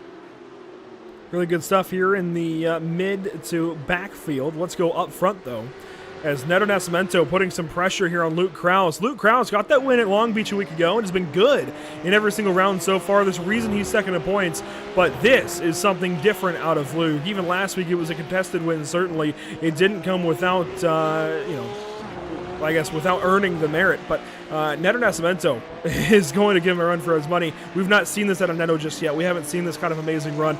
This is serious speed out of the entire top 3. They're all still together so far. Absolutely, only 1.4, 1.5 separating the top 3 is absolutely insane. And yeah, you mentioned the number 75 hasn't really been too active throughout the season. I expected more of these from Neto Nascimento, and it's just really good to see him, battling for the lead. And Andrew, I guess it's only going to be one race in the whole championship where we're not really going to talk about, the fuel strategy, and unfortunately that race is not Hungaroring. Could Neto already be saving fuel? That is a great question, and probably the case. Let's take a look at the telemetry, and let's even go on board in this view. This should show us what he's doing. Let's go silent to turn 1. You know what? He hit the chip a little bit, or at least we got very close to the chip in 5th gear. And he did not lift and coast. Maybe not. So there you go. So maybe the number 75 going with a bit bolder strategy of just trying to keep up pace with the number 34. You can see a bit of the different philosophies down into turn 2. Neto really goes tight on the corner, while Luke Krause just goes a little bit wider. Zavadil still keeping up pace with them, 1.3 seconds. I mean, we highlighted, you know, on the amateur race, you know, the pace from some of these guys, but this pace from Zavadil is just as insane. Let's see what Zavadil does here on this lap, if he saves anywhere. You can see the rev lights above the dash, and that's really what you're watching for, where drivers are shifting, and if they may be lifting a little bit, coasting into a corner, you can kind of obviously gauge their throttle input, at least to a point, by the rev lights. And it doesn't seem like these guys are saving that much just yet. It seems like they're still racing. Zavadil may be a little more relaxed than Neto so far, but still very much on the throttle. Yeah, absolutely. And obviously we're only 10 minutes in. You know, we see, you know, pit stops happen on the final, what, 15, 12 minutes? So still plenty of time to save a little bit of fuel. And if you're Neto Nascimento or Zavadil, you know, you just need to save 1 or maybe just 2 liters to essentially jump Luke Krause on the pit lane. So not a lot of fuel to be saved, especially with the gap that they have to Brady Lubenow in 4th place. And that's another driver, Andrew, who has been doing an excellent race so far in 4th place. Yeah, but has no opportunity to draft right now. He does have Fabio Zamperlini closing in. Let's watch here, though, Luke Krause out of turn 1 as he's saving. He does go to 6th gear and lifted and coasted a little bit. Well, I think that was braking, just kind of not wanting to drop down through the gears right away, not want to chatter that rear end. I don't think that's necessarily saving, but being somewhat conservative at this point, not being too aggressive there in car 34. Brady Lubenow is in 4th. I like that you mentioned him, as he's got Fabio Zamperlini closing in. And closing in, he has closed in. Good battle here for 4th. Yeah, absolutely. The number 27 has absolutely closed in, and he's definitely pushing the number 11 for his position. Fabio Zamperlini as well with an excellent race so far, Andrew. So the number 11 and the number 27 kind of highlighting, you know, the, well, 3rd and 4th place for the pro class, but obviously, you know, highlighting their season so far. Haven't really shown what we kind of expected. So this, I guess, is what they can do when they're on a good day. So it's great to see those two, you know, on the top 5, as we have even more problems. Looks like for, is that Sang? Yes, unfortunately for him, being spun around on the exit of turn 5. Problems there for Justin Sang in car 88 out of California. Going to give up that spot to Louis Santi, and there goes Nicholas Michel at the inside as well. Contact there between those two, and Sang will back down and give the spot up to the Pro-Am driver. Boy, that could have been a whole lot worse. That was good on both drivers to make that as easy as it could have been with the move that was made, and certainly the slow up there from car 88. Let's go back up front, or at least somewhat back up front to about where that issue had happened. Victor Miranda and Rafael Bonifacio, these guys are in a heated battle, and I believe Sang was with these two just before that issue. Yeah, I think he was too. Victor Miranda just got that position, moved himself back up into the top 10. The gap is stationary around 13 to 14 seconds between him and the leader, so his pace has been absolutely excellent. Obviously, he's fighting traffic and, well, overtaking people left, right, and center. So far, Andrew, this is a really good race, really good comeback race for the number 17, who unfortunately, you know, his work after putting it on pole was pretty much, you know, hampered, I guess you can say, by the exit of this corner on turn 1. So just on lap number 8 now, 7 laps down, 7 laps run, which means we have plenty of racing still to go. This feels like another one of those races where we still don't know. Like, it feels like the storm is still brewing, right? Some races, we get the storm out of the way quickly and things calm down. Things are still brewing. Things are still setting up in this race. And I think the main storylines are yet to be seen. When do those pop up? When do they rear their heads, and how? That's the questions we have to ask at this point. As Luke Krause continues to lead by just over a couple of tenths over Neto Nascimento. There we go. Lawrence Zavadil leading clear it away in Pro-Am. That's going to be tough to challenge for Paulo Godai and Curtis Jones. Even Scott Kimbrough joining the top 10 there for Pro-Am. Yeah, that lead in Pro-Am is going to be hard to take away unless some mistake by his own happens. Obviously, you know, he's stuck within that slipstream from the top 2, so a really good race for him so far, and I don't see that position going away anytime soon. The rest of the Pro-Am, Andrew, they look quite close as well, so it's going to be interesting to see who's going to come out on top, especially in third and fourth place, maybe even fifth. As you can see, even more battlings throughout your screen. But this so far, 15 minutes in, this has been an absolutely amazing race. Lockstep formation for your top pair. Luke Kraus just maintaining that lead right now over Neto Nascimento. No fuel saving just yet, it seems. Fabio Zamperlini, similarly, hanging on to that draft with Brady Lubenow, and you don't have to necessarily be fuel saving in the corners. Obviously, that would help. That if you need to fuel save, that's the way to do it. But even just drafting somebody, lessening that resistance, the air resistance, and lessening the drag that your car experiences on the straightaways, that's going to help you. Lubenow a bit wide in turn two. The thing is, if you're Fabio Zamperlini here and you know you're faster, you've got to make the pass at some point. I mean, drawing right up to Brady Lubenow gives him a shot there. That's going to work a few times, but you can't hold yourself up for too long. No, absolutely not. You can see Scully just closing in lap after lap. So as long as Zamperlini is not trying to make a move, he's just being slowed down by Brady Lubenow. He's going to be vulnerable to the attack from the number 24. That's going to be, unfortunately, the story. You can see Manuel Scully absolutely closed in on Fabio Zamperlini. So from attacking, he's going to have to worry about defending for him. So a really difficult position if you're Fabio Zamperlini. Obviously, you lost a few opportunities to make that move, and you might lose a few positions. We saw that happening on the amateur race, Andrew. And Manuel is another one of those new drivers of the series. Hasn't run with many of these guys just yet. Just has an opportunity to now get out there with these guys and learn these guys' tendencies and how these races go.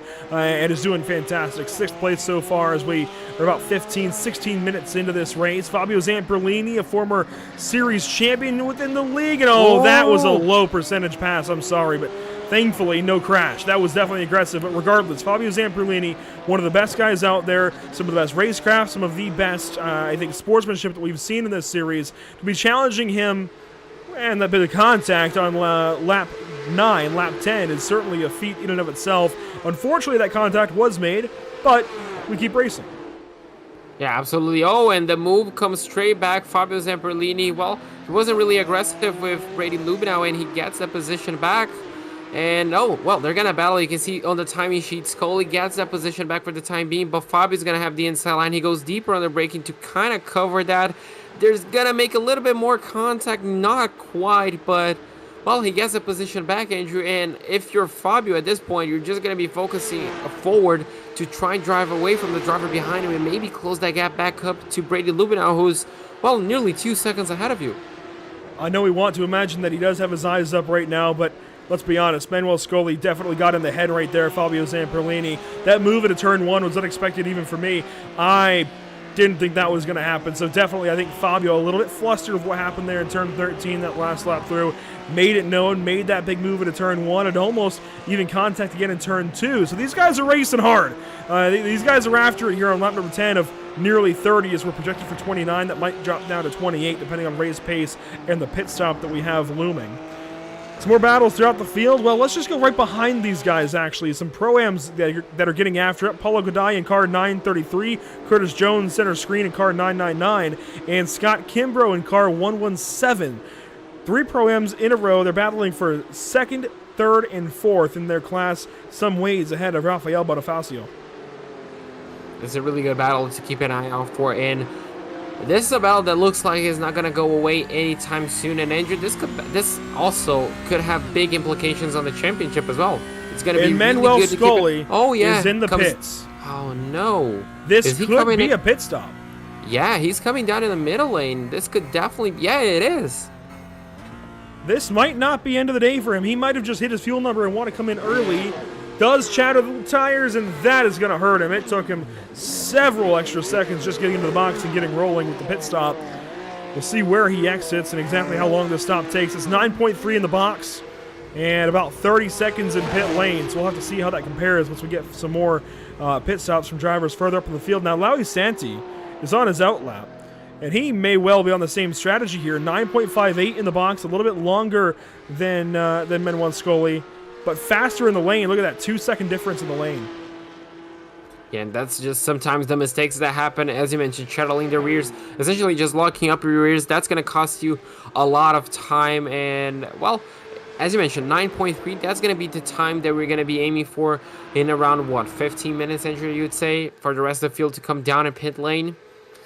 I guess that's kind of the benchmark, and, well, just going to keep an eye. This is the number 75. I thought this was Victor Miranda at one point, who's already up into 9th place, but no, this is Neto Nascimento challenging Luke Kraus for the lead, and at this point, I'm not quite sure if he's just holding back to the perfect opportunity, Andrew, or he's just comfortable running in 2nd place.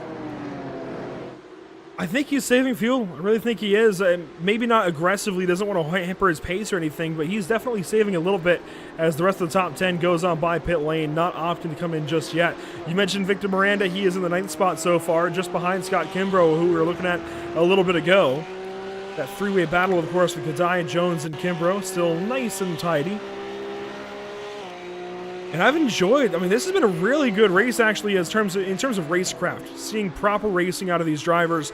I think with Long Beach out of the way, these guys are able to kind of spread their wings a little bit. Of course, it's still a very tight racetrack. Walls are very close by, but certainly a lot more racing room here in the Long Beach. We're seeing that good racecraft come on through. Oh, absolutely. And that's kind of the advantage of racing in a circuit opposed to a street circuit. And, well, it's just sometimes a bit more fun. As you can see, Nick Peterson looks like he was trying to challenge for a position, but ended up yielding to another driver. So, unfortunately for him, from attacking to losing a position on the inside, did not go his way. But we saw a bit of lack of confidence. And I wonder, Andrew, if Nick Peterson kind of just looked, as Aaron Law looks like made a mistake. And that's a big damage to the rear end of his Porsche. And where is that? Is that on the exit of turn 2? Yeah, this was just ahead of those guys that were on board with Peterson and Scully. Big problem there for Aaron Law. That said, the car doesn't look too bad. The wing is straight, which means that it wasn't really that hard of an impact to the rear of the car, which he should be okay. We'll certainly have some dirty tires. Take a second to get back into it, but not too bad, all things considered. Let's check out another battle in the top 20. Daniel Thomas working on Nicholas Michel. This is 16th, 17th. Michel, a Pro-Am, and Thomas, who we're on board with here, a Pro driver. Yeah, this is an interesting battle. Thomas definitely is going to be wanting to get past Michel. Obviously, the difference in class as well is going to kind of, I don't think it's going to stay in his head, but obviously he wants to get past that Pro-Am driver ahead of him to essentially just focus on his race. Looks like Michel is blinking a little bit right ahead of him, so that could distract Thomas as well. So just going to keep an eye. Looks like the number 60 is very close on the exit. I wonder if we could see him move down into turn number 1. But, yeah, looks like it was a bit too close, so maybe lost a little bit of pace on that final corner, a bit of dirty air. And obviously, Andrew, that blinking, very well, is extremely distracting. It definitely can be. Victor Miranda making a pass here. Yeah, blinking is definitely not something you want to see ever on iRacing, but it is a fact of life when it comes to racing with computers, especially across the world. We've got plenty of international drivers in this series. I know it's North American Racing League, but that doesn't necessarily mean that drivers from abroad can't race. As we're on board with Victor Miranda in position number 8. Just got on by Scott Kimbrough. So that does break up this battle of Pro-Am drivers. We'll see how that affects the course of the day, as Neto Nascimento continues to just stay right in the mirrors of Luke Kraus, filling those mirrors, filling that head of maybe thoughts. Is he going to try and take it this time? Is he ever going to try and pass? And if I'm Neto Nascimento, I think I honestly might soon, JP. You've been sitting back here saving fuel long enough. Why not try and pass Luke Kraus and get out to a lead potentially? If you guys start battling and get back into it, then, relinquish that position, but at least take a shot here. Absolutely, and at the moment he takes a shot, Zavadil is going to be really close to pounce as well. So Neto, if he plays his cards Lawrence right, is in a different class. We've seen this before where that driver might back up and not worry about it. Yeah, but Zavadil could be in an opportunity to take an overall race victory. Could he back out of that chance? It's tough. You're right. Absolutely. With that right out front, it's tough to say that Lawrence backs out. You definitely see the carrot hanging on that stick, but I really do think if Lawrence Zavadil gets there, I would hope anyways that he would see the bigger picture and sit back. But hey, that's not to say that he wouldn't be able to go get that position and keep it nice and clean.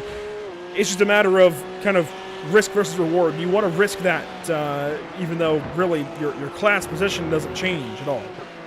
Yeah, absolutely. And Neto, as I was mentioning, if he plays his cards right, he can kind of, at the moment he tries to go for a move on Luke Krause, he could try to slow himself and Luke just enough for Zavadu to maybe slide in second place and get that buffer between him and Krause. Yeah. Obviously, that would have to be a mastermind move to line that up, but it's definitely still on the cards.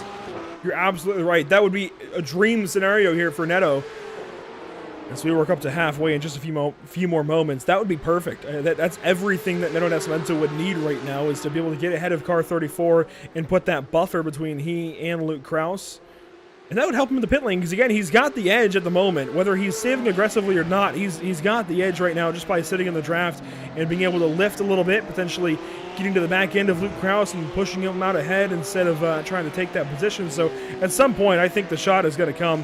It's just a matter of when that happens. It's Curtis Jones and Victor Miranda have a nice little battle. Curtis Jones gives up that spot and now is going to battle with Scott Kimbrough.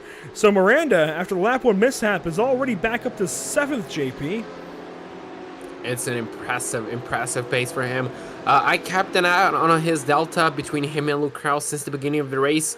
Kind of by the end of lap 2, it was at 13 seconds. Right now, it's at 15.6. Considering he was, what, a 16th, 17th at one point, and he's already up to 7th, and he only lost 1.6 seconds. It's an impressive pace from Victor to be this high up. Obviously, his next competition is Paulo Godoy, and as you mentioned, different classes, the points are not going to be counting. Could we see maybe a little bit of Brazilian help around there? The points do count. I do believe things are like the BSR, where it is still technically a position as far as points go, but again, it's that risk versus reward. Do you risk anything too crazy when you know your class position won't change? Yes, it's a point. Yes, you want to get that point, but do you risk it all? Do you get too aggressive here, especially as we have only just gone on by halfway? Nick Peterson's in the pit lane, so changing things up a little. Let's actually see how long his pit stop was. This is certainly on schedule. 9.83 for him, and that's 28.01 in the lane. That's actually a pretty solid pit stop. A little bit slower than previous stops, but really solid pit lane time. He did everything he needed to do on pit lane. That's good. Yeah, that's good. That's around half a second slower than Scully on the pit stop itself, but obviously, that mistake. 2 seconds faster overall, so good overall. Obviously, we're going to be aiming to see cars hopefully diving under 9 seconds, on the pit lane, and I definitely wouldn't count that possibility, Andrew, especially after Daytona. Those numbers that we saw were absolutely insane, so I'm pretty sure these guys all know how to save fuel. And Fabio Zamperlini, after battling, well, he's closing back up to Brady Lubenow. The gap is down to a second once again, so the pace from the number 27 is definitely coming back. Fabio is definitely coming back. Victor Miranda dives into the pits, and Andrew, you can see a little bit of damage to his car. He's definitely going to get that fixed up, but it's going to cost him just, a few tenths of a second. Pit lane time here. Watch that when he might have overshot his box. Just gets in. That was close. So look at the nose camera. That's how much pavement he had left before he was outside of his pit box. That's very close there for Miranda. 8.72. Very fast in the box. And the thing with that pit lane time that I don't like is he was still accelerating as he crossed that line and the timer stopped. So that's not a perfect 26.83. That's more like 27 seconds, if not maybe even 27.2, just because he's still accelerating there. He exits the lane just in front of Manuel Scully as well. So he's still got some work to do, does Victor Miranda. Manuel Scully was battling with Fabio Zamperlini, wasn't he, when he came into the pit lane? So technically, we could say Victor Miranda could be, well, depending on his pace, and it looks like he comes out on clear air, he could be as high as 4th place if he puts those lap in right, because Brady Lubenow... Recall that Scully had the slow pit lane. It's going to be close. It could be close, yes. Well, it's just going to depend on this laps, and obviously, it's the dream scenario. Victor comes out ahead of Scully on clear air. It's qualifying time for him. He just has to push a lot and obviously hope for some sort of battle between Fabio Zamperlini and Brady Lubenow. But obviously, the battle's on track, Andrew. Is all eyes on the top 3. Neto Nascimento gets really close on those final few corners, but looks like on the final corner on turn 14, he just loses a few tenths of a second that doesn't allow him to go down inside of turn number 1.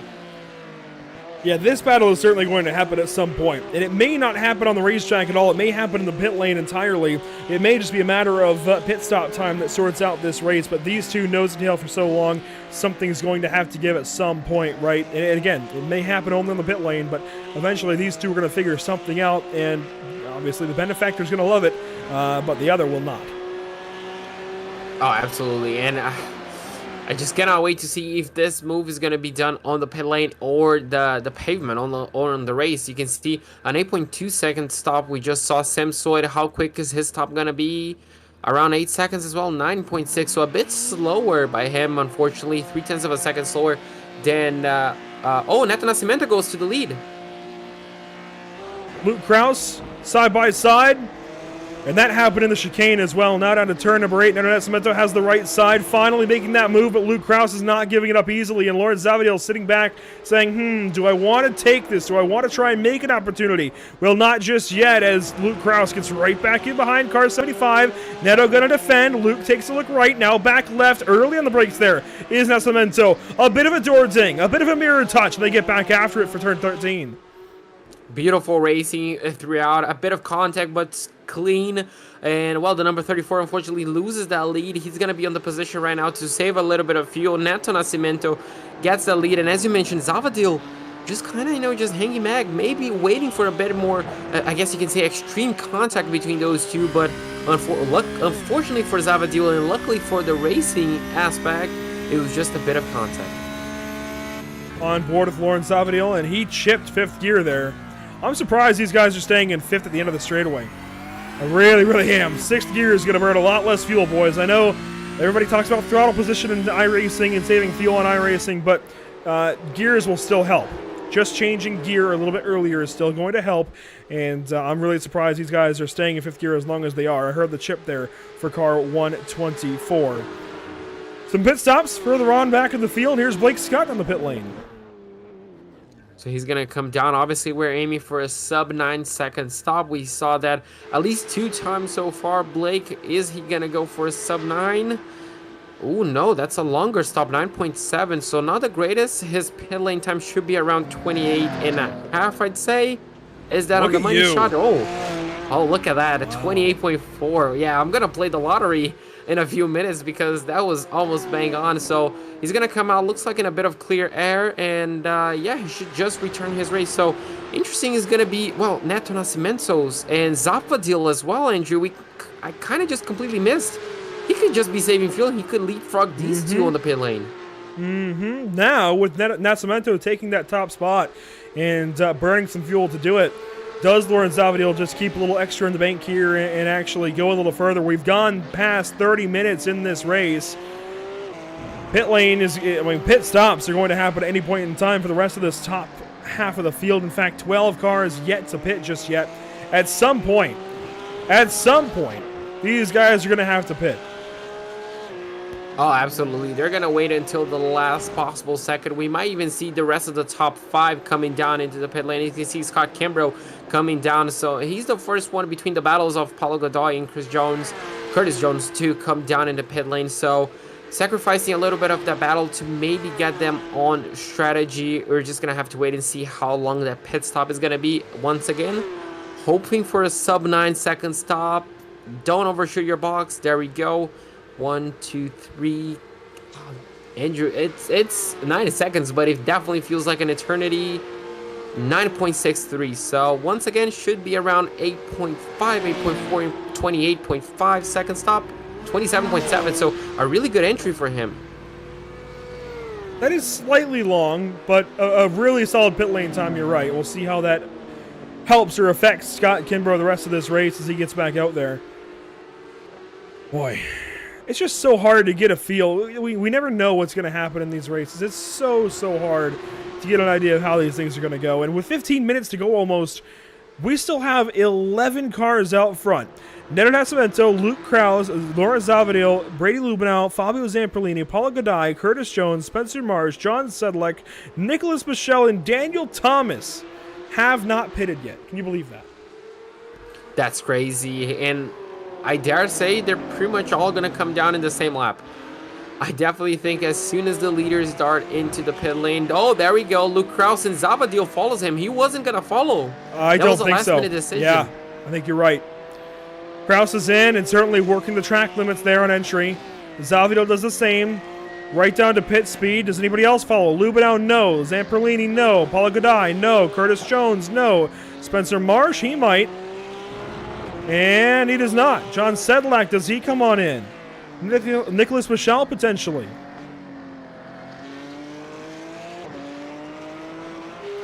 Regardless, Zavadil and Kraus about to leave the pit lane. Actually, Kraus, 8.32. The lane time is going to be good as well, 26.28.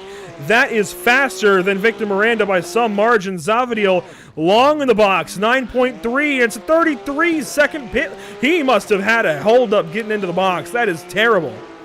Yeah, that is terrible. 5 seconds on the pit lane, and he's going to come out even battling, looks like. And unfortunately for him, not the greatest. He's battling with John Sedlak, if I'm not mistaken. So unfortunately for him, battling for the lead, he's going to be losing quite a bit of time as well.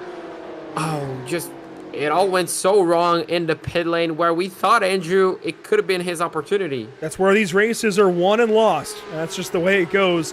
We've seen it so many times, time and time again here at the North American Racing League. You've got to be perfect on pit lane, and if you aren't, you're going to lose races. You might still win a few, but you're going to lose some races in the pit box, and specifically getting into that pit box, especially with no ABS in these Porsche Cup cars. It is so easy to get in deep, so easy to chatter those tires and miss your mark and lose a ton of time. Now, Neto Nascimento, he's got 12 seconds back to Brady Lubinow. No drivers around him this last lap. Does he keep going? Yes, he's going to get at least one more lap out of this. We're past 35 minutes run in this race, and we're inside of 15 minutes to go. These guys, well, Neto Nascimento, we're going to see if Brady Lubinow and Fabio Zamperlini, yeah, these guys are essentially hypermiling Porsches at full speed, Andrew. It's just crazy to see how much mileage they can come out with just, a tank of fuel, less than a tank of fuel. And something I was just noticing on the timing sheets, Zavadil is only, 3 seconds, if I'm not mistaken, ahead, 3-4 seconds ahead of Victor Miranda after that pit stop. So still within contention of maybe a battle for the podium if everything goes right for the number 17. It's about a 6-second gap. We'll see how it all works out. It's certainly going to be pretty close. More pit stops now as Sedlak comes on in, and we'll get a view for his pit stop. Marsh is in as well. Let's see. Sedlak and Marsh, the only two it looks like that are pitting this lap. Marsh will pull away 10.6. That's a long stop there. John Sedlak faster in the box. We'll see how it compares in the pit lane. And Marsh had a great time in the pit lane. 28.8 on the lane as a whole for Marsh. 26.43 there for Sedlak. That is aggressive. Yes, that is extremely aggressive from Sedlak. 7.7, that's what, half a second quicker than Luke Kraus. Wow, well, that's a gamble. Pushing if I've ever the seen limits. One. Yes, definitely. And we saw with a few drivers what happens when you push the limit maybe just a bit too far. You end up running out of fuel on the last few meters of the race course. Hopefully John got those calculations down, perfectly. Otherwise, it could be heartbreaking for him. Neto finally comes on in. There is car 75. Finally opting to take to the pit lane. Using those track limits, that's dangerous, though. You don't want to catch an off track there. You only have a few to deal with here. Yeah, just threading the limits, trying to find each and every single tenth of a second. Looks like, Brady Lubinow and Fabio Zamperlini are following him. Is Paul Godoy as well? No, he's keeping out, so he's going to lead maybe one lap. Curtis Jones is going to come down in the pit lane. Luke Kraus, obviously, is going to keep himself out, as will Zavadil. Neto Nascimento, 8.1 seconds, so he definitely saved a little bit of fuel. 26.7, that's a bit slower than Luke Kraus. Yes, that's around half a second slower, but he's going to rejoin ahead, and well ahead. Neto Nascimento hanging on to a gap here, and oh! Who's spun? Who is that? That was 167. That was one of the Scotts. I think that was Blake Scott. No, that was Mark Scott, 167. Wow. I don't know if I could have held my composure. Yeah, was that contact between him and Nascimento? That's a good question. That's a very good question. I don't see any damage there.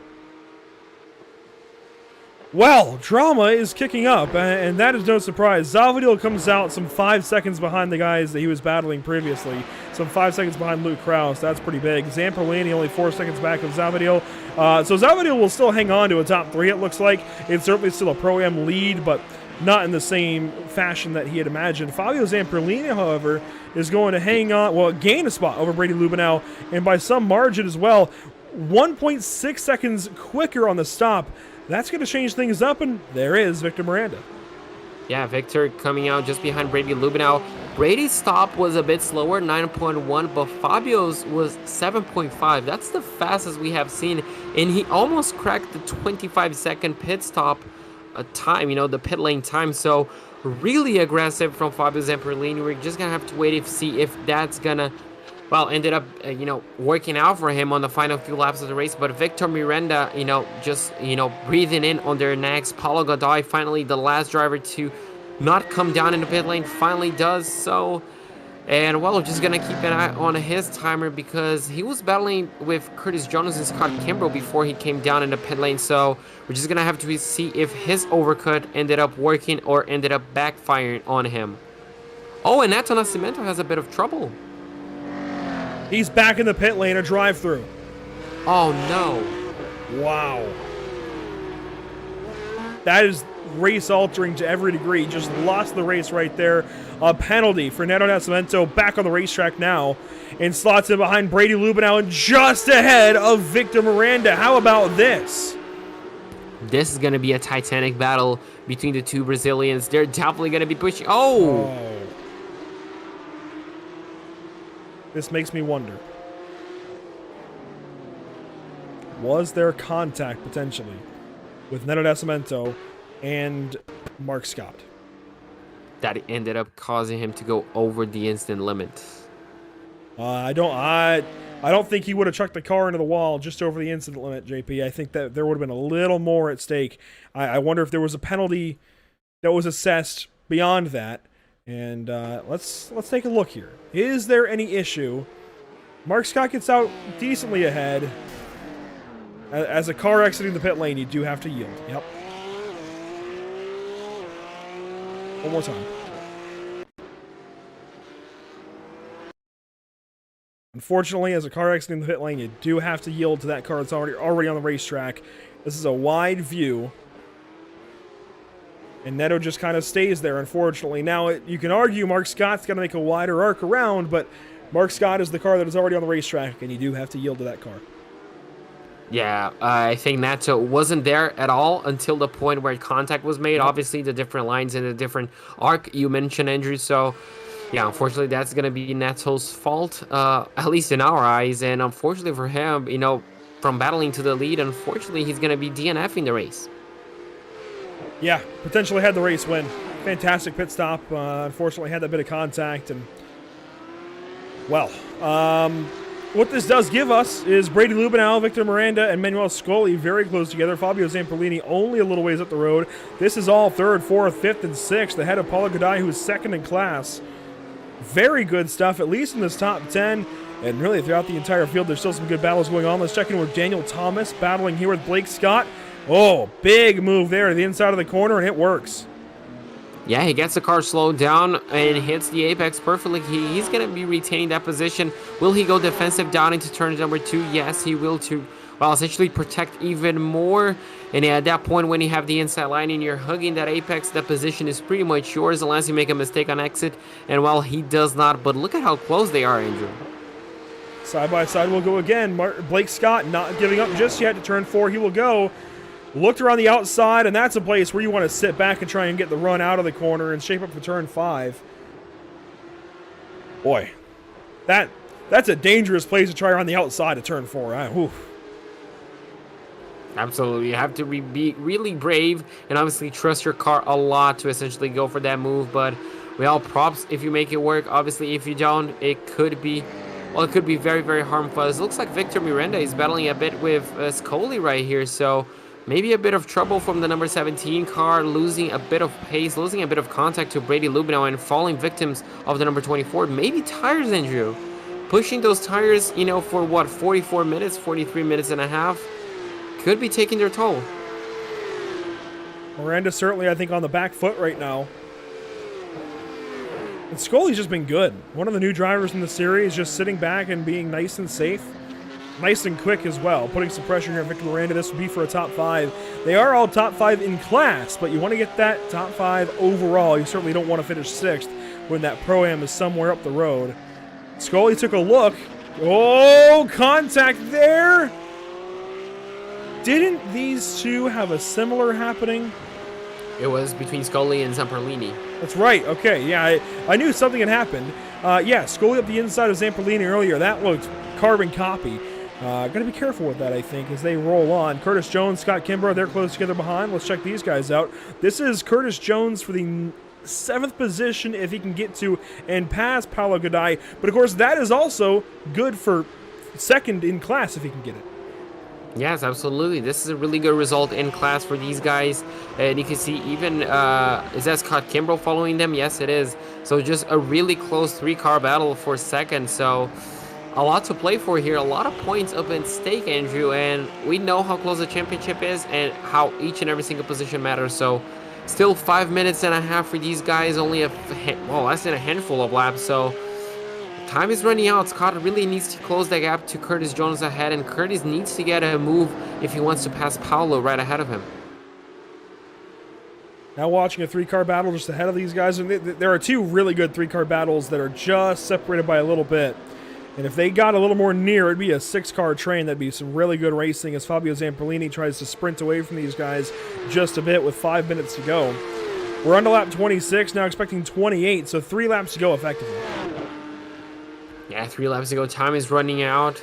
Luke Krause, well, since lap 1, Andrew, he's just been holding his own, obviously having to defend from Neto Nascimento throughout the race, but after the pit stops, well, just controlling the pace. The gap between him and Zavadil has remained the same, and so far as I can tell, absolutely no damage and no mistakes from his part. It's just been a great day. I mean, there aren't too many other ways to put it here for Luke Krause. He's just been out to lunch, out to the races, and we're going to see twice now back-to-back winners in this series. Andre Melcher's opened the season up with a couple of wins at Hockenheimring and Daytona, and now we're going to see the same thing it looks like for Long Beach and Hungaroring here with Luke Krause. He's just been untouchable today. Well, I say untouchable. Neto had him for a moment, and unfortunately, things hit a precipice, hit a climax, and Neto Nascimento is no longer in this league battle. That's about all we can say there. Yeah, absolutely. But, even with Neto's battling him, he just absolutely did not crack under pressure whatsoever. So, a really, really strong position. And this is something that the timing sheets are just showing. Miranda having to go defensive from Manuel Scully, having to defend. And you can see Manuel just having a lot of mid-corner grip, just so much more than Victor Miranda. He was battling at once with Brady Lubinow, but unfortunately lost again a bit of touch, and he falls victim again of Scully. So the momentum looks like it just keeps switching from Victor just attacking and defending, and it's really interesting to see. So Manuel Scully looking for one more position here at least before this race is done. 2 laps to go for each of these drivers. Does he wait for the last lap? Does he risk it for the biscuit there? This would be a great position for him to get. If he can go top 5 overall in race number 1 here with the series, that would be pretty impressive, I think, and certainly put car 16 on our radar. He's looked good. Just a very quiet day. Oh, he's definitely already on my radar, Andrew. The performance that he's been showing today has been excellent. You can see him keeping up with some big names, and on his debut as well. It's a really, really good showing from him. Really good stuff as he works continuously here on Victor Miranda, wants to get that 5th spot. Man, this is just such great racing. This is a really, really good series, really, really good cars, really, really good tracks. Everything is shaping up, and you know what? Let's harken back to the point that it's only possible because of these partners here, Virtual Racing School, which billed me today once again for VRS. I subscribe to VRS myself, certainly recommend it, and I think you can see why. Putting some work into these setups, putting some work into helping these drivers out, along with Muradness, certainly great tools there. Tam Livery and JS Consulting will get things done for you as well. The back end, handled by those guys, just fantastic stuff, and the support that comes from each of these partners with the North American American Racing League are why the big events are able to take place as well. Cash Days at Long Beach that happened last September. Cash Days at Watkins Glen that we'll talk about after this race coming up in May. Really, really cool stuff. And these races as well, this series as well. So much great things. So many great things. Oh yeah, I absolutely love this series, and I cannot wait to see what's in the future. Obviously, we already have a few special events coming up, and it got me really excited. You know it, Andrew, and it's just such great racing, great drivers, and the league itself, Andrew. The division that they had between classes has been absolutely on point. So it just brings great things, and it just great racing. I guess that's all we can say. We can keep repeating it all night, and I just absolutely love it, and I'm glad to be part of it. Car 34, that's Luke Krause, won last week at Long Beach, and we believe this is the final lap. He might have to do one more circuit. He might have pushed the pace just enough to get us 29 laps even with the pit stop, but it is looking like this will be the white flag presented by Whiplash SimCams, and what a great day of racing it's been for Car 34. So good all day long. Only had that little bit of a hiccup in the battle, a little bit of the chink in the armor, if you will, with Neto Nascimento getting on by for a moment for pit stops. And looked like Neto had him in the pit lane as well, but unfortunately, situations as they are, circumstances as they may be, Krause right back in the race lead and is able to run with it. Hit the ground running, got back out there, holds a 3-point-something gap over Lawrence Zavadil for second place. Just really good stuff for Luke Krause today. It's certainly, I think, the best car in the field. You could argue Neto as well. I think those two might have been even maybe, but Car 34 has put the race together and will be exiting turn 14 this time to take the checkered flag. Absolutely. Great race for him. Great pace. Held his composure when needed. And well, kept his car clean. He's going to be crossing the line. He's going to be winning once again. So from 4 races, Andrew, we got 2 back-to-back winners. Zavadil is going to finish in second place. Zamperlini, I guess you can say a few bad races, going to finish in third place. Second place on his class ahead of Bray Lubenow and Victor Miranda, who did an absolutely amazing comeback race. Just ahead of Scully as well, who did an excellent debut.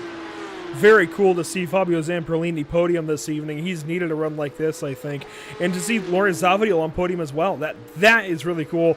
Podium overall, in fact, he takes silver on the day, along with the class gold medal. That is really, really cool for Lawrence Zavadil, taking the class race win once again and second place in the race. That's just so, so cool. More of these drivers come on by. Lowy Santi comes across. Blake Scott will be next. Actually, Lowy Santi, yes, just went across. There's Blake Scott, it looks like right there. Reed Gibson, Nick Peterson, and Aaron Law will be your final 3 cars to finish up this race. Issues for Mikkel Rudebush, it looks like, who goes 21st on the day. Didn't mention his name at all, which is very out of character for Mikkel. Of course, we'll have full results here in just a few moments, but that is your Pro-Am race. It's just a few cars are left to finish this one up and get across the line and officially make it official.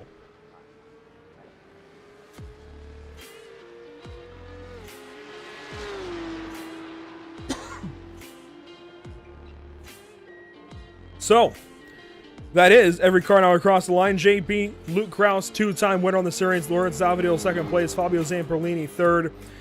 Paolo Gudai, by the way, takes second place in Pro-Am. That is a pretty good day for him as well. Really, really good storylines, I think, throughout the entirety of this field. And a couple of cars coming to a stop there. We will take a step aside and get ready for some post-race interviews. And I suggest you not go anywhere just yet, no matter what streaming service you're on. Well, I suggest you stick with us for just a few moments here at PitStopTV. Post-race comments from some drivers on the way next.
After months of quarantine, we're all interested in how we can become our best self. The team at Permanent Makeup and Cryo is here to help you get the flawless makeup look every day without the extra effort or time.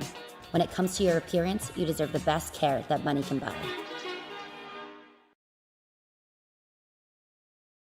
SoundArt introduces an entirely new way to listen to music in your home. By combining the best of two products, a revolutionary high-fidelity, low-profile Bluetooth wireless speaker with beautiful artwork. Select from a library of artwork or upload your own photos to personalize your experience. SoundArt ushers in an era of invisible, beautiful, and amazing sound throughout your home and redefines your entire entertainment system. The need to reclaim your floor space and rid your home of unsightly speaker boxes that need to be bolted to the wall is now a thing of the past. Our canvas is printed on high-quality permalite by Breathing Color. And select from our gallery or upload your own. Standard sizes include 16 by 20 and 18 by 24 canvas wrapped. Custom sizing is available, as well as surround sound options.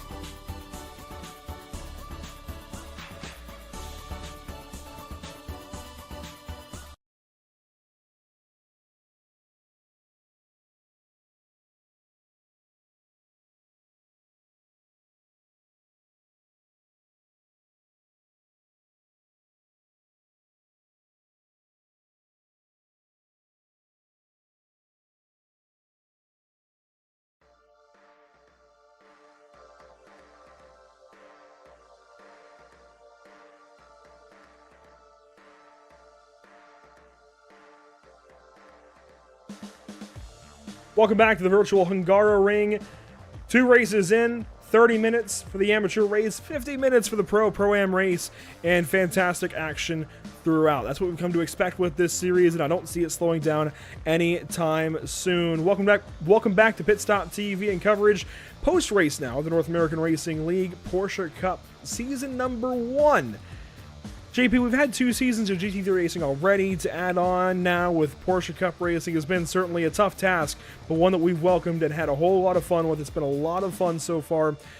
Just a really good series, really great racing coming on through and showing us why these Porsche Cup cars deserve the love they get. Paulo Godai goes 2nd place in Pro-Am, and I'm sure he had great views of how this race went from his point of view and has some words to share with us. And JP, you're up first. Então, Paulo, depois de algumas semanas sem falar contigo, um tempinho, estamos aqui de volta. Conta como é que foi tua corrida. Fala, João, tudo bem? Todo mundo que tá na cabine, todo mundo que tá assistindo. Essa pausa parece que nos esfria. Acostumado a andar toda semana, mas foi bom para descansar um pouco na semana 13. Automaticamente é um prazo que a gente tira para dar uma descansada, e aí fiquei um pouco longe dos simuladores quanto a treino, né? O máximo que a gente fez para treinar foi usar um pouco dos novos carros, das novas atualizações. Mas sobre a corrida, não é uma pista que é muito fácil para mim. Tive grandes dificuldades de virar tempo. O pessoal do Brasil nos ajudou muito, né? Com a ajuda do Fábio, com a ajuda do Vitor, com a ajuda do pessoal da DHR por inteiro. Eu pude melhorar um pouco o tempo, por mais que não esteja confortável. Então foi uma corrida inteira prestando atenção em tudo que eu estava fazendo. E incrivelmente o Lawrence também hoje estava bastante rápido, então conseguiu acompanhar o pelotão da frente, que se desgrudou assim que iniciou a corrida. Então não tinha muito o que fazer, eu te concentrei para conseguir trazer o segundo na categoria. E até me surpreendi sobre conseguir andar no top 10 do geral. Mas é isso, nas próximas etapas acredito que são pistas que são mais comuns para mim. E talvez eu venha um pouco mais forte para estar batendo roda a roda ali com o Lawrence e trazendo um P1 tão desejado. Mais feliz com o resultado, obviamente. Por mais que não é tudo que a gente quer, a gente tá sempre com gostinho da vitória. Mas estou feliz de estar representando meu time, representando o Brasil. E por mais uma vez fazendo um pódio aqui que para mim é muito bom. Com certeza, é ótimo te ver de volta aqui, é ótimo falar contigo. Obviamente você mencionou que semana que vem a pista fica um pouco mais confortável para você. Podemos esperar talvez uma vitória? Acredito que sim. Essa semana a gente volta com pique total sobre os treinos.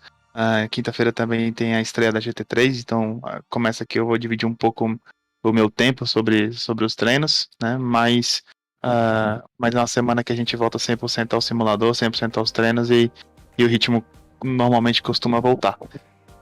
Então estou com bastante expectativa para as próximas pistas, o calendário está muito bom e vamos com tudo. A gente deve mostrar um bom trabalho aí para a próxima semana. No mais, eu quero agradecer, obviamente, meu time, aí o Race. Hoje o meu parceiro de equipe não conseguiu correr por conta da troca de horário. Aqui no Brasil é mais tarde, né, do que aí, então, obviamente, ele não conseguiu chegar por conta dos estudos, ele faz faculdade nesse horário. Mas ele vai tentar se adequar aí para as próximas semanas e a gente conseguir andar junto aqui e voltar a pontuar como equipe. Agradecer os patrocinadores, os apoiadores, que é a Real Drive, a Ciência VR, a Motor Bull e a Comida do Dia. A gente se vê na próxima semana e estou muito feliz por estar aqui mais uma vez. Com certeza. Um abraço, Paulo, e espero falar contigo semana que vem. Obrigado, João. Até semana que vem, se Deus quiser. All right, Andrew. So, well, quite a few things to take away as usual. Obviously, he mentioned that the break, the 1 week break that we had is kind of weird. It kind of makes you a bit rusty, I guess you can say, behind the wheel. But obviously, it's very welcome, taking that week to rest and, putting, I guess you can say, batteries back in the controller of yourself, recharging those batteries. That's the word I was looking for. He obviously mentioned that the track is difficult for him personally, but, he mentioned that all the Brazilian drivers were kind of helping each other, just improving their lap time. So it really did help him to be competitive and obviously finish second place in his class. He gave big props to Lawrence. He was just running with the top two. It was kind of impossible to touch him throughout the race. He's very happy for second place overall, especially on this track, and for second place on his class and 10th place overall, I should say. So a really good result for him. He's very confident for next week. He's kind of expecting a win. I kind of teased that for him, and he's definitely looking forward to that. But obviously, he mentioned that practice is going to start to be splitting up, obviously, with the GT3 racing coming up on Thursday. So a bit of dividing work for him, but he definitely sounds very confident. And that works out for Paulo Godin. Now, before we bring in race winner and Pro-Am Lawrence Zavadil, I do just have to mention that I just checked out the Discord server here with the North American Racing League and saw the tire wear for the car that Lawrence was chasing the entire day long. Luke Kraus posted his tire wear in the chat. The left rear, if I can find it, let's see. No, sorry, well, yeah, actually the left rear, 28% on the inside and middle. The right rear, 41 and 42%, the inside and middle. That is a worn out tire.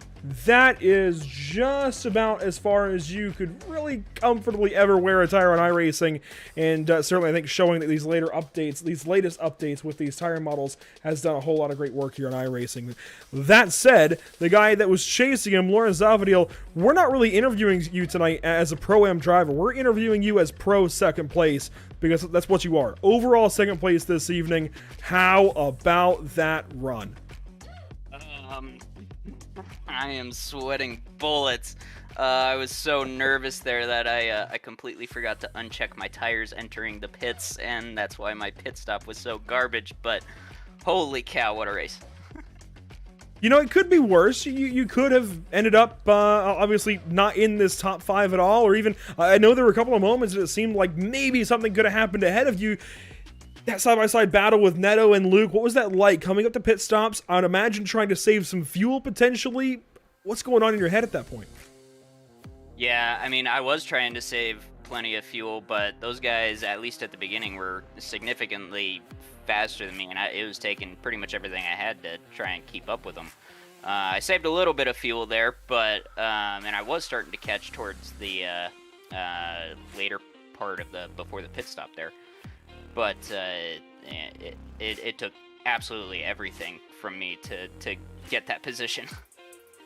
Now, I know you saw Luke's tire wear at the end of the race, at least for the rear tires. What do you make of that? Is there any way maybe that you can try and push the tires a little bit extra next time we're out at Spa? Does that maybe even show a little bit of what these pro guys are doing, that maybe you can catch that, make up that little bit of a difference, get that X factor to challenge them for a proper win as a Pro-Am? Yeah, I mean, looking at that tire wear was pretty intense. I was like, holy cow, you have got some worn out tires. So I definitely want to maybe adjust my setup a little bit to get some extra tire wear in there and be a little bit faster towards the beginning. But I cannot complain with that result whatsoever. That was just fantastic. So Spa, Charlotte, Road Atlanta, and Red Bull Ring the rest of the season. What do you make of the back half? Is there a track that stands out to you as your best, your least favorite? What's going on there? I'm not the quickest at Charlotte, but Spa and Red Bull Ring I am plenty quick on. So I'll definitely be hoping to compete up at the latter half of the field in those two events as well. Well, Lawrence, I know the laps led stat says 0 technically because you weren't the overall race leader, but leading the entire day just about in Pro-Am. The only laps you didn't lead, at least as far as that goes, on your pit stop. Really, really job well done. Seriously, congratulations. And I'm looking forward to seeing how you do with this points battle. I'm excited to see how far you can tear away after this race and hopefully keep that up then, at least for your personal gains anyways at Spa. Best of luck to you in a week's time, the rest of the season as well. Congratulations this evening. We'll see you next week. Thanks, man. And that is Lawrence Lavadil with a big win here, at least in Pro-Am competition. And again, that interview really is not so much as a Pro-Am winner, JP, but as an overall second place, and that is something that he can take to the bank for sure.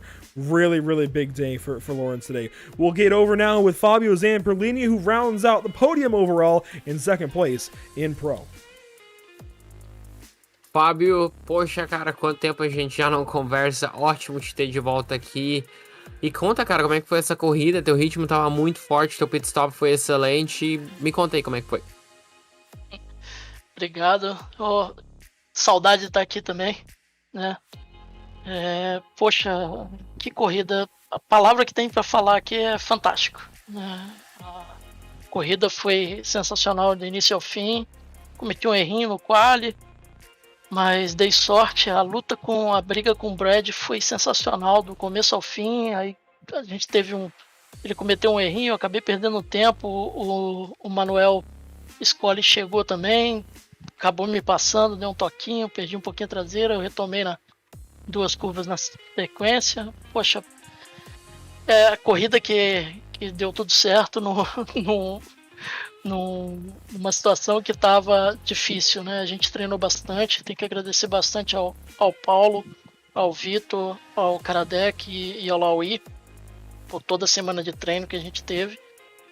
E o pace estava um pouquinho mais lento, uma pena com o Vitor, o incidente que ele teve, a rodada que ele teve na primeira volta, né? Mas conseguiu se recuperar bem.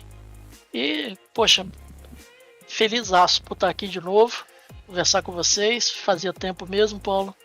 E espero estar aqui na próxima semana de novo. Vamos treinar, vamos batalhar.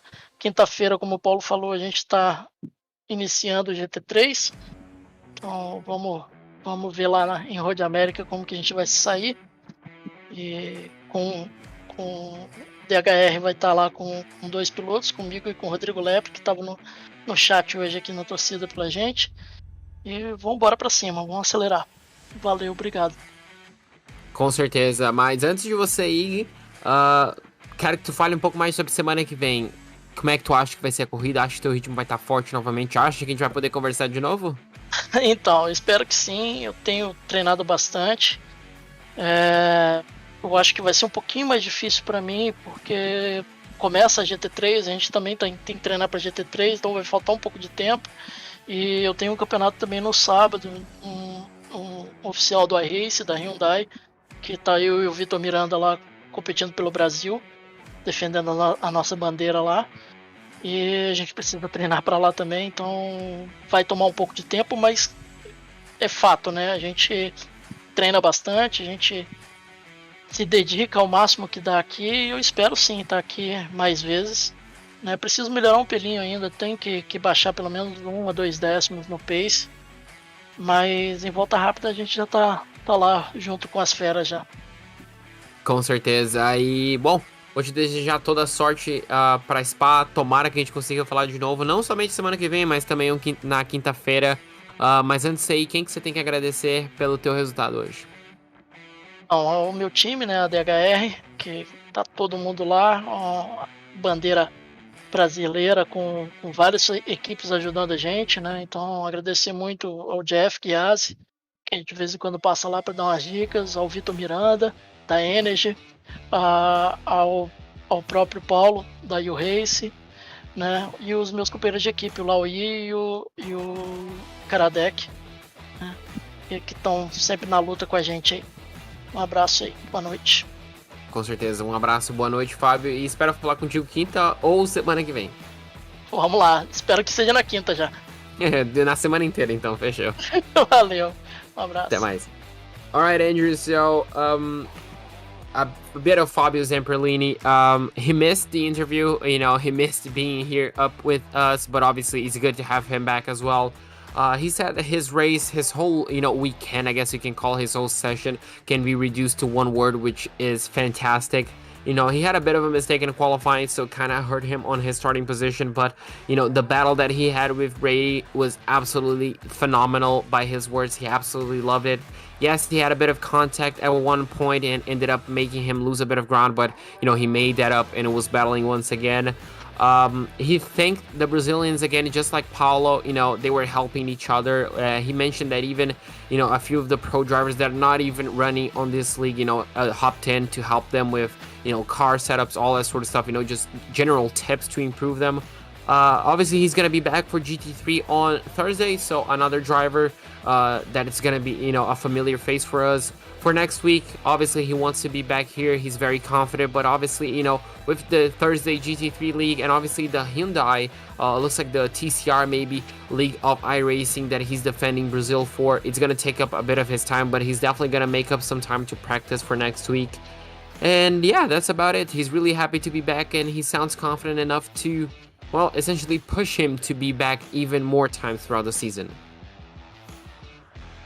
And joining the podium once again is pretty big for Fabio. I was actually, while convincing some friends to sign up for the endurance race we have coming up in May, was talking about Fabio Zamperlini and using him basically as the mark of the racecraft in this series, the sportsmanship, and the kind of driver that fits in here at the North American Racing League. It's very cool to see Fabio back on the podium talking to us post-race, and it's very good to have Car 27 back toward the top of the running order. Let's take a look at the full list of results here. The unofficial race results, at least as they stand after 50 minutes of racing with the pros and pro-ams. Luke Krause takes the win, led 22 laps overall out of 28, and that's just that is huge. Just absolutely fantastic effort, mega effort from Luke today over Lawrence Zavadil by just over 3 seconds, and Fabio Zamperlini rounding out the overall podium. A big shout out to Brady Lubinell, who I know he didn't get an interview today, but very, very close, and literally less than 2 seconds away from talking to us. So Brady, I know you're watching, or at least will hopefully watch, or at least has one of your Pacific Sim Motorsports friends out there. Big shout out and congratulations to fellow Futurama fan Brady Lubinell there in 4th place. Victor Miranda 5th. Really good comeback for Victor, and honestly, I think he'll lose the points lead, but that is a championship kind of saving effort there out of Victor Miranda to get back up into 5th and keep the season alive. Manuel Scully there in 6th. A great debut effort out of car 16. It's Paulo Goday, 2nd place in Pro-Am, 7th overall. Curtis Jones 8th, Scott Kimbrough 9th, and Rafael Bonifacio finishing off a total of 5 Pro-Am drivers in the top 10. Absolutely insane. Spencer Marsh is going to finish in 11th place ahead of Nicholas Michel. John Sadlek in 13th place. Daniel Thomas in 14th. Sam Sweat in 15th place ahead of Louis Santi. Blake Scott in 17th place ahead of Reed Gibson in 18th. 19th place will go to Nick Peterson, and Aaron Law, which we saw making a small mistake, is going to finish in the overall top 20 in 20th place. Finishing 21st, you'll find car 22, Mikael Rudebusch, 3 laps down. It sounds like there was a bit more to what we saw go on there at the start. Nick Ludicky, of course, involved a big accident there into the chicane for the first time. And it sounds like a few of these guys went along with. Of course, Andre Melger's back there as well. But Neto Nascimento 22nd after that drama with Mark Scott, who ends up 23rd. Justin Sang 24th. Let's see if I can get it right. Rico Benet there in 25th. Hope that was at least right. Andre Melcher's 26th, and Nick Ludicky 27th, 27 laps down. Really unfortunate days for a lot of these guys. Nick Ludicky, Andre Melcher's. Andre opened the season as easily the championship favorite, JP, and now might not even be in the top 10 in points after today. We'll see how that all goes. Justin Sang, unfortunately, not a great effort there as well. I say not a great effort, not a great result after whatever impacted his effort on the day. A lot of these guys had great efforts going and unfortunately got ruined by whatever happenstance went on for them this afternoon. The full schedule here is a look at it. Next up, it's Circuit de Spa-Francorchamps in Belgium. Then we head back over to the United States for Charlotte Motor Speedway for round number 6 on March 29th. It's Road Atlanta round 7 and Red Bull Ring capping off the season on April 19th. We'll get that schedule edit made for next week. A really solid set of racetracks for the back half. Oh, absolutely. I cannot wait to see. Obviously, Spa is going to be an absolutely classic. Charlotte is going to be really interesting because I think, Andrew, that might be one of the few racetracks, if not the only racetrack on the whole schedule where, well, we might not see a lot of cars fuel save. It might just be, straight up attack mode. Road Atlanta, obviously one of my favorite race courses ever, and Red Bull Ring is definitely always a welcome challenge for any driver. The massive straightaways, the big braking zones. It's just an amazing course. A really solid set of racetracks left, and I got to theorize with you, but on an inverse kind of side there about Charlotte, I actually wonder if that might be where some drivers fuel save the most. You got the bankings just like Daytona, so certainly a lot of on-throttle time there where you can save fuel in the draft, but also you think about backing up turn 1 just to be easy on the tires. That, I think, is certainly going to happen. Turn 2 is so finicky, and in these cars, I think will be really slick, and certainly lead to some drivers maybe getting a little bit loose, and obviously then you want to back off the throttle a little bit. Turns 3 and 4, the hammerhead section there at Charlotte, I would imagine with the speed of these cars, you'll see them lean off the throttle much earlier and roll the center of the hammerhead and get back on power on the backstretch. I can think of saving fuel up over turn 6, and let's see, down the redneck roller coaster, back up turn 8. I really think there's actually some big opportunities in the chicanes as well. It's either going to be where they fuel save the least or the most, potentially. At least take Daytona out of that, because that's unfair to everybody else. But Charlotte is going to go one of two ways, I think. Either fuel saving a ton or none at all. Certainly, one of us is going to be correct, JP, and I'm excited to see which that will be. I'm always just a fan of going to Charlotte anyways. Pretty much my home track at this point, live out here, and yeah, just a really solid venue for racing, real or virtual. There are several upcoming broadcasts here at PitStopTV. Here is a look at them, and no, finally, this isn't next Wednesday or next Thursday. It is next Tuesday, though, if you look at BSR there with Silverstone. Point being, these are happening later this week. It's the Outlaw Sim Series tomorrow night from the Nashville Fairgrounds Speedway at 7:30 Eastern. Emerson Arden and Devin Zimmerman, as always, will take you through the coverage. It's only race 4, believe it or not. Race 4 of 36 for those guys. They have a lot of racing ahead of them. Thursday, though, we open things up with the North American Racing League GT3 Series, season number 3.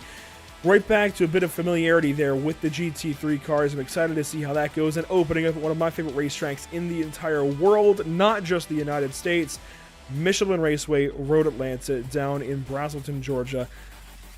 Easily one of the best American race courses in, just without a doubt, if not the best, and certainly then one of the best in the world. Really cool place to open up the season. I'm glad it's making it onto both schedules, Porsche Cup and GT3, and of course we're getting it on GT3 side, I guess, a little bit sooner, on St. Patrick's Day this year.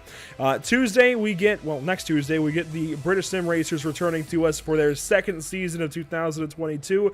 We're going to Silverstone, but not that shorter international course. No, we're going to the other side of Silverstone on the international course, and I like that they're keeping to the shorter courses at Silverstone, keeping things a little bit more interesting. Miata around the full course would be a little slow, I think. So I'm excited to see how things open up with the new season, a new set of drivers, and everything else for us at Silverstone in less than a week.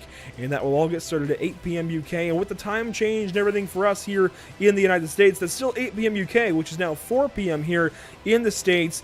Maybe some of you guys that are, on this side of the world, maybe you want to tune in for that then. Maybe a little bit easier for you to watch that one and see how things go. It could be a whole lot of fun. And JP, there's plenty of places to watch and keep up with PitStopTV, no matter the series. Oh, absolutely. You can follow us on Facebook.com/PitStopTV, on Twitter.com/PitStopTV_ for live coverage and obviously live updates as well as news and obviously the upcoming broadcast. Instagram.com/Pit_Stop_TV for post-race coverage as well. Amazing photos, interviews, all that sort of stuff. And obviously our live coverage on YouTube and Twitch at youtube.com/PitStopTV1. It's been a pleasure having you all along for the ride this evening, but unfortunately all good things must come to an end eventually, at some point, and that time is now for this evening's coverage of round number 4 at Hungaroring for the North American Racing League Porsche Cup season. It's been a lot of fun getting this thing off the ground, but hey, one half done, one half to go already. We're talking about championships and championship hopes being dashed for some drivers, such as Andre Melcher's this evening. We'll see how things evolve and go into next week at Spa. We hope you'll join us in a week's time. It's been Andrew Cardinale along with JP Costa for this one. We had Zach Murtis for a while. Unfortunately, it seems like that he may have a medical situation going on, and certainly wish the best of luck to him. I know he's keeping himself safe. That's why he's no longer on social media with us, but hopefully he is safe, and of course we'll reach out to him in just a little bit, and certainly best wishes go his way. But on a happier note, once again, thanks for joining us here at Pit Stop TV. We hope you'll join us tomorrow night with coverage of the Outlaws Sim Series from Nashville.